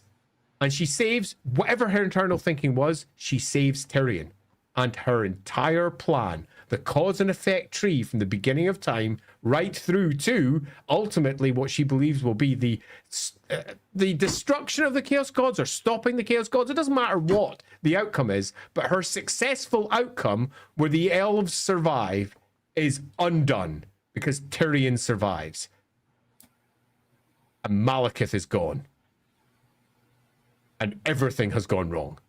And then she goes into freak out mode. This freak out mode ends with ultimately the end times. In the end times version, she's obsessed with Tyrion, and we can just turn that into, fitting the story that we built so far, an obsession with effectively building herself another Anarian to hopefully hold off and create another event that gives her time.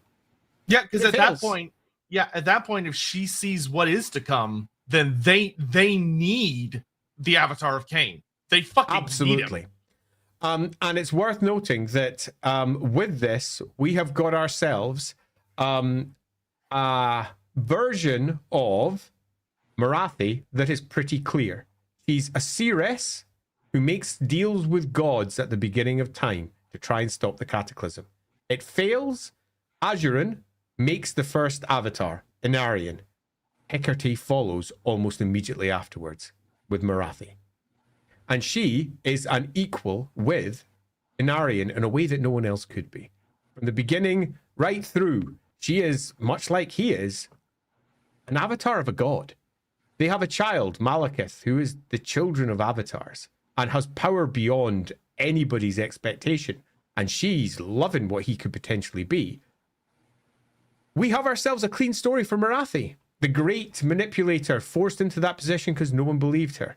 An avatar of a god who has made deals with all of the gods. She's made deals with Hekarti. She's made deals with Slaanesh. She's made deals with Cain. She had bloody married Cain. She is an extraordinary character. And she is the one that frames the cataclysm. That frames the failure of the cataclysm from their perspective and breaks the elves for a future where hopefully the world can exist. And ultimately, because of her own, let's say, her own classic flaw, if you will, that fatal flaw hits. And because of Morathi, the world not only could have been saved, but actually comes to an end. You know, something I actually really love is a twist on a lot of stories in a very Warhammer way of that. If we, I think, could argue that her original plan would have succeeded, would have saved the world in some way, shape, or form, that love doomed the world. And that's so Warhammer.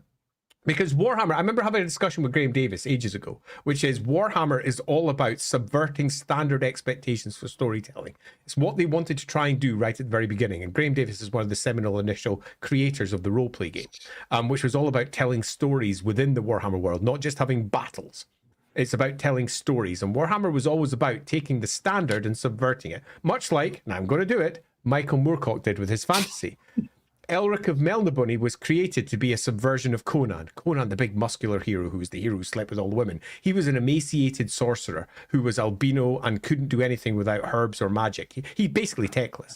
And he is an evil character. He's a dark elf by standards. He's not a hero. He's the opposite, but he ultimately is supposed to be there to try and save the world.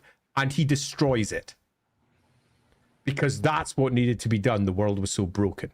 That's what Elric does. He subverts stories all the way through. And Michael Moorcock was subverting all of the standard fantasy tropes because he thought they were lazy and he thought the good guys always winning was silly. He was living in a post-Empire world of England at the time. And trust me, not good stories coming out of that. We've had Tolkien and Moorcock in a room together. Yeah, well, there's a rather famous essay about that from Michael Moorcock, which is hated roundly by Tolkien fans. That's very funny. But Warhammer was taking those British sensibilities and attempting to do the same thing, subvert standard stories. Love conquers all is the standard trope. I love the idea that ultimately for Warhammer, love dooms us all. Love doomed them. And that's a classic piece of Warhammer storytelling. I really quite like it. Yep. All right. We're going to wrap up with super chats and then some little outro notes. But yeah, we're done. That was fun. Up in a much cooler. That was the first stream was like the end times bit to be the bit that made me go, actually, it wasn't so bad. Yeah. The first one was like, okay, this is fun and good stuff. And this one, like, man, I think that last like 30 minutes, I was like, holy shit, that's great. That's why I love Lorebeards, man. Yeah, Lorebeards I love Lorebeards. All right, Amnes and Fire. Maybe Morathi didn't see herself there on the plane when she accidentally saved Tyrion's life. Her vision was ruined by her own presence there. I mean, she wasn't. But she wasn't there. strictly there. She was watching, and I think that we have a very clean reason for why she was watching. She can't influence it directly, but she's hoping everything that's been set up for it gives her the end she wants, and the end she wants ultimately is her son wins. But because of her impact upon it, her son lost. Yeah, because if Tyrion had died, there is no way the High Elves would have won. No, because Teclis would have been like. It would have been bad. And without Teclis being focused, Malekith would have beat him in the magic duel. And if Malekith killed Teclis, they were super boned. Yeah. Necromancer Cobalt. Morathi is the greatest dark sorceress and the greatest of manipulators, but fell to the same thing as many Warhammer heroes did, wearing the magical end times dunce cap. It was going around a bit. You're not wrong, Necromancer Cobalt. I strongly believe and still strongly claim that the end times could be reclaimed with all the events that happened still happening, but happening for really cool reasons and adding so much more to it, because what the fuck happened over in the East? Oh, man. Yeah, especially, I mean, obviously we don't have time for it. And one day we will sit down and have a discussion about a lot of the fantasy characters and their AOS storylines. But Morathi's AOS storyline is gold. Like, it is a great story that fixes a lot. Because if she was truly in love with Tyrion, she would have been madly in love with him in AOS. And she's not at all in the slightest. Which fixes a lot of those. Even the Leia section, I can fix it literally with a single sentence. Said Alarielle. Yeah, that's honestly what a lot of it boils down to. Said Alarielle. Yeah. Done. She claims.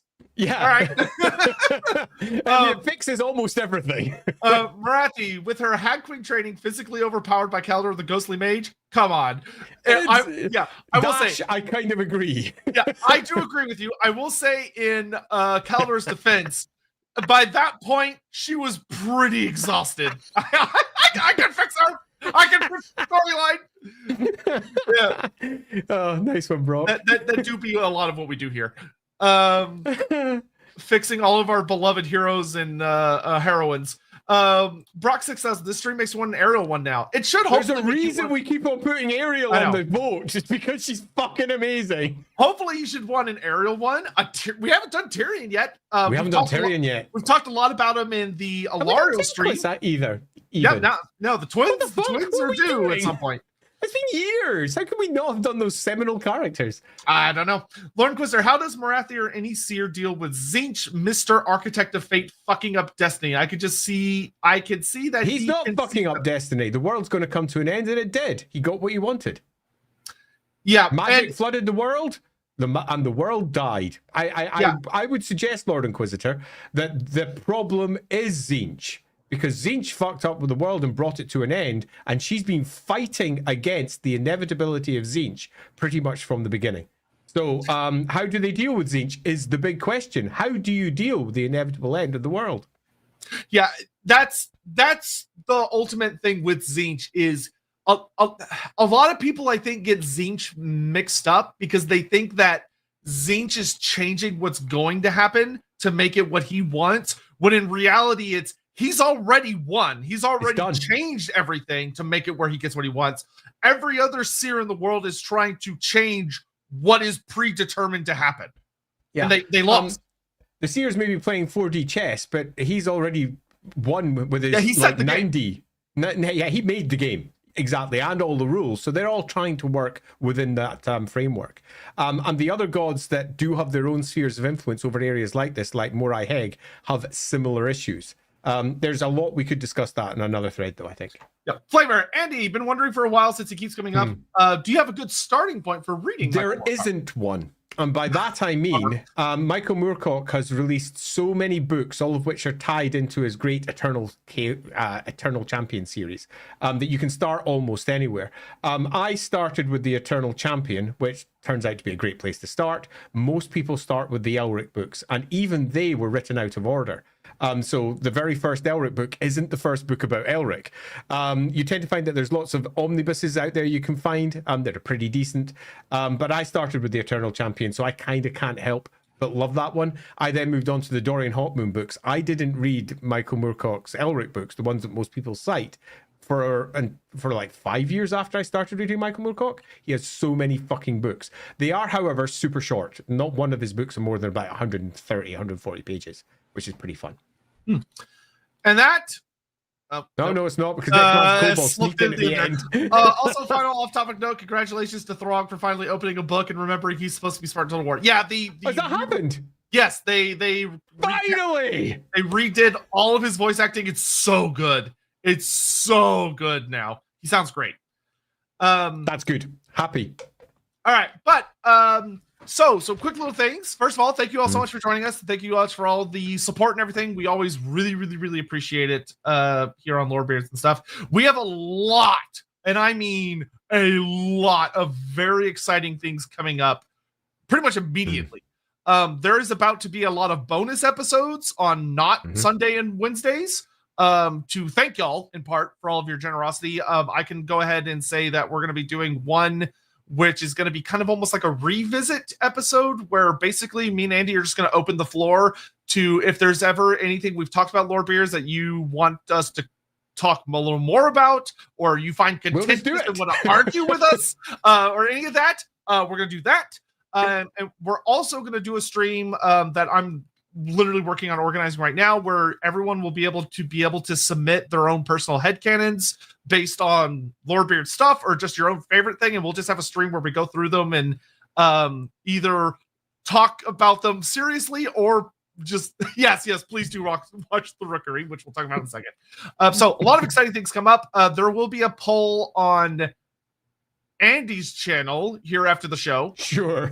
I don't even remember what we're doing next week if we planned for anything. I have no recall at all, so possibly chat about it after the stream. Yeah, so we'll figure that out. I also don't know what we're doing next week. But I did promise I would say this in the stream that unfortunately got delayed a few times. But for those of you that are Bretonnian fans, the lady has heard your pleas. And the vote that will be coming up is, Norse Dwarfs. Yes, that is correct. Norse Dwarfs. I knew someone would know. Good job, Palpatine. Thank you. Which means it's going to be on your channel, the vote. Fuck, is it? Because Norse Dwarfs next week on yours. Every single one of them is on my fucking. Anyway, it's okay. I feel the same. Yeah, so it's fine. Okay, so on my channel, there will be a vote. Norse Lost in Bretonia. You're welcome. It's pure Bretonia, baby. All the choices are Bretonian. There is no escape. The lady has heard your prayers. So look forward to that later today. Happy birthday. Yes, happy birthday as well to Sorceress Lost in Bretonia. He's a great lad. But yeah. So oh my god, Ricky Chapman showed up. Right at the end. Chaos campaign. What we got this time? We attacked the Hag Queen's home. Our army was torn apart. A Dark Elf army with a Black Dragon flanked us, and we managed to get to Morathi, and she played everyone like a fiddle into attacking the donut. I don't know what the donut part is, but the rest of it. Of course. Though it is very funny to imagine she just has like a donut on the table and it's like, eat that donut. Yes, miss. Yes, ma'am. Anyway, so we hope you all had a good time. I did.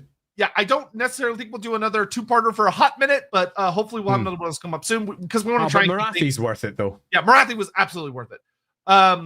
Other than that, this Friday, actually, what day is it? It's Sunday. So there will be bonus episodes soon. Don't know exactly when, but keep an eye on socials. Yeah, watch out in the socials, and also watch out on both Sotek and I's channels because you'll be seeing the notifications popping up for the different videos and when they're going live. Yeah, this Wednesday, I believe we're having on a guest. Very possibly, depending if we can organize that right. Yeah.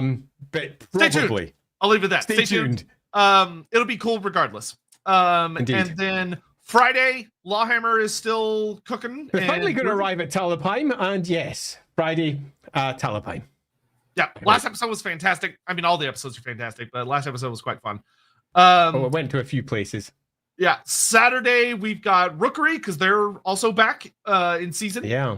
And we're confirming the guest. They're currently determining that we had a confirmed guest, but it turns out they suddenly got busy. So we will confirm the guest in the next day or two. Our last one was Ross Watson. If you haven't watched that, that was last Friday, where we were discussing the development of Warhammer and Warhammer 40k and how those roleplay games came to life. If you'd like to know a little bit about the development of those games, go check out Rook Publications now, and you can see me and Ross having a good chin wag with Lindsay about the development of role-playing games.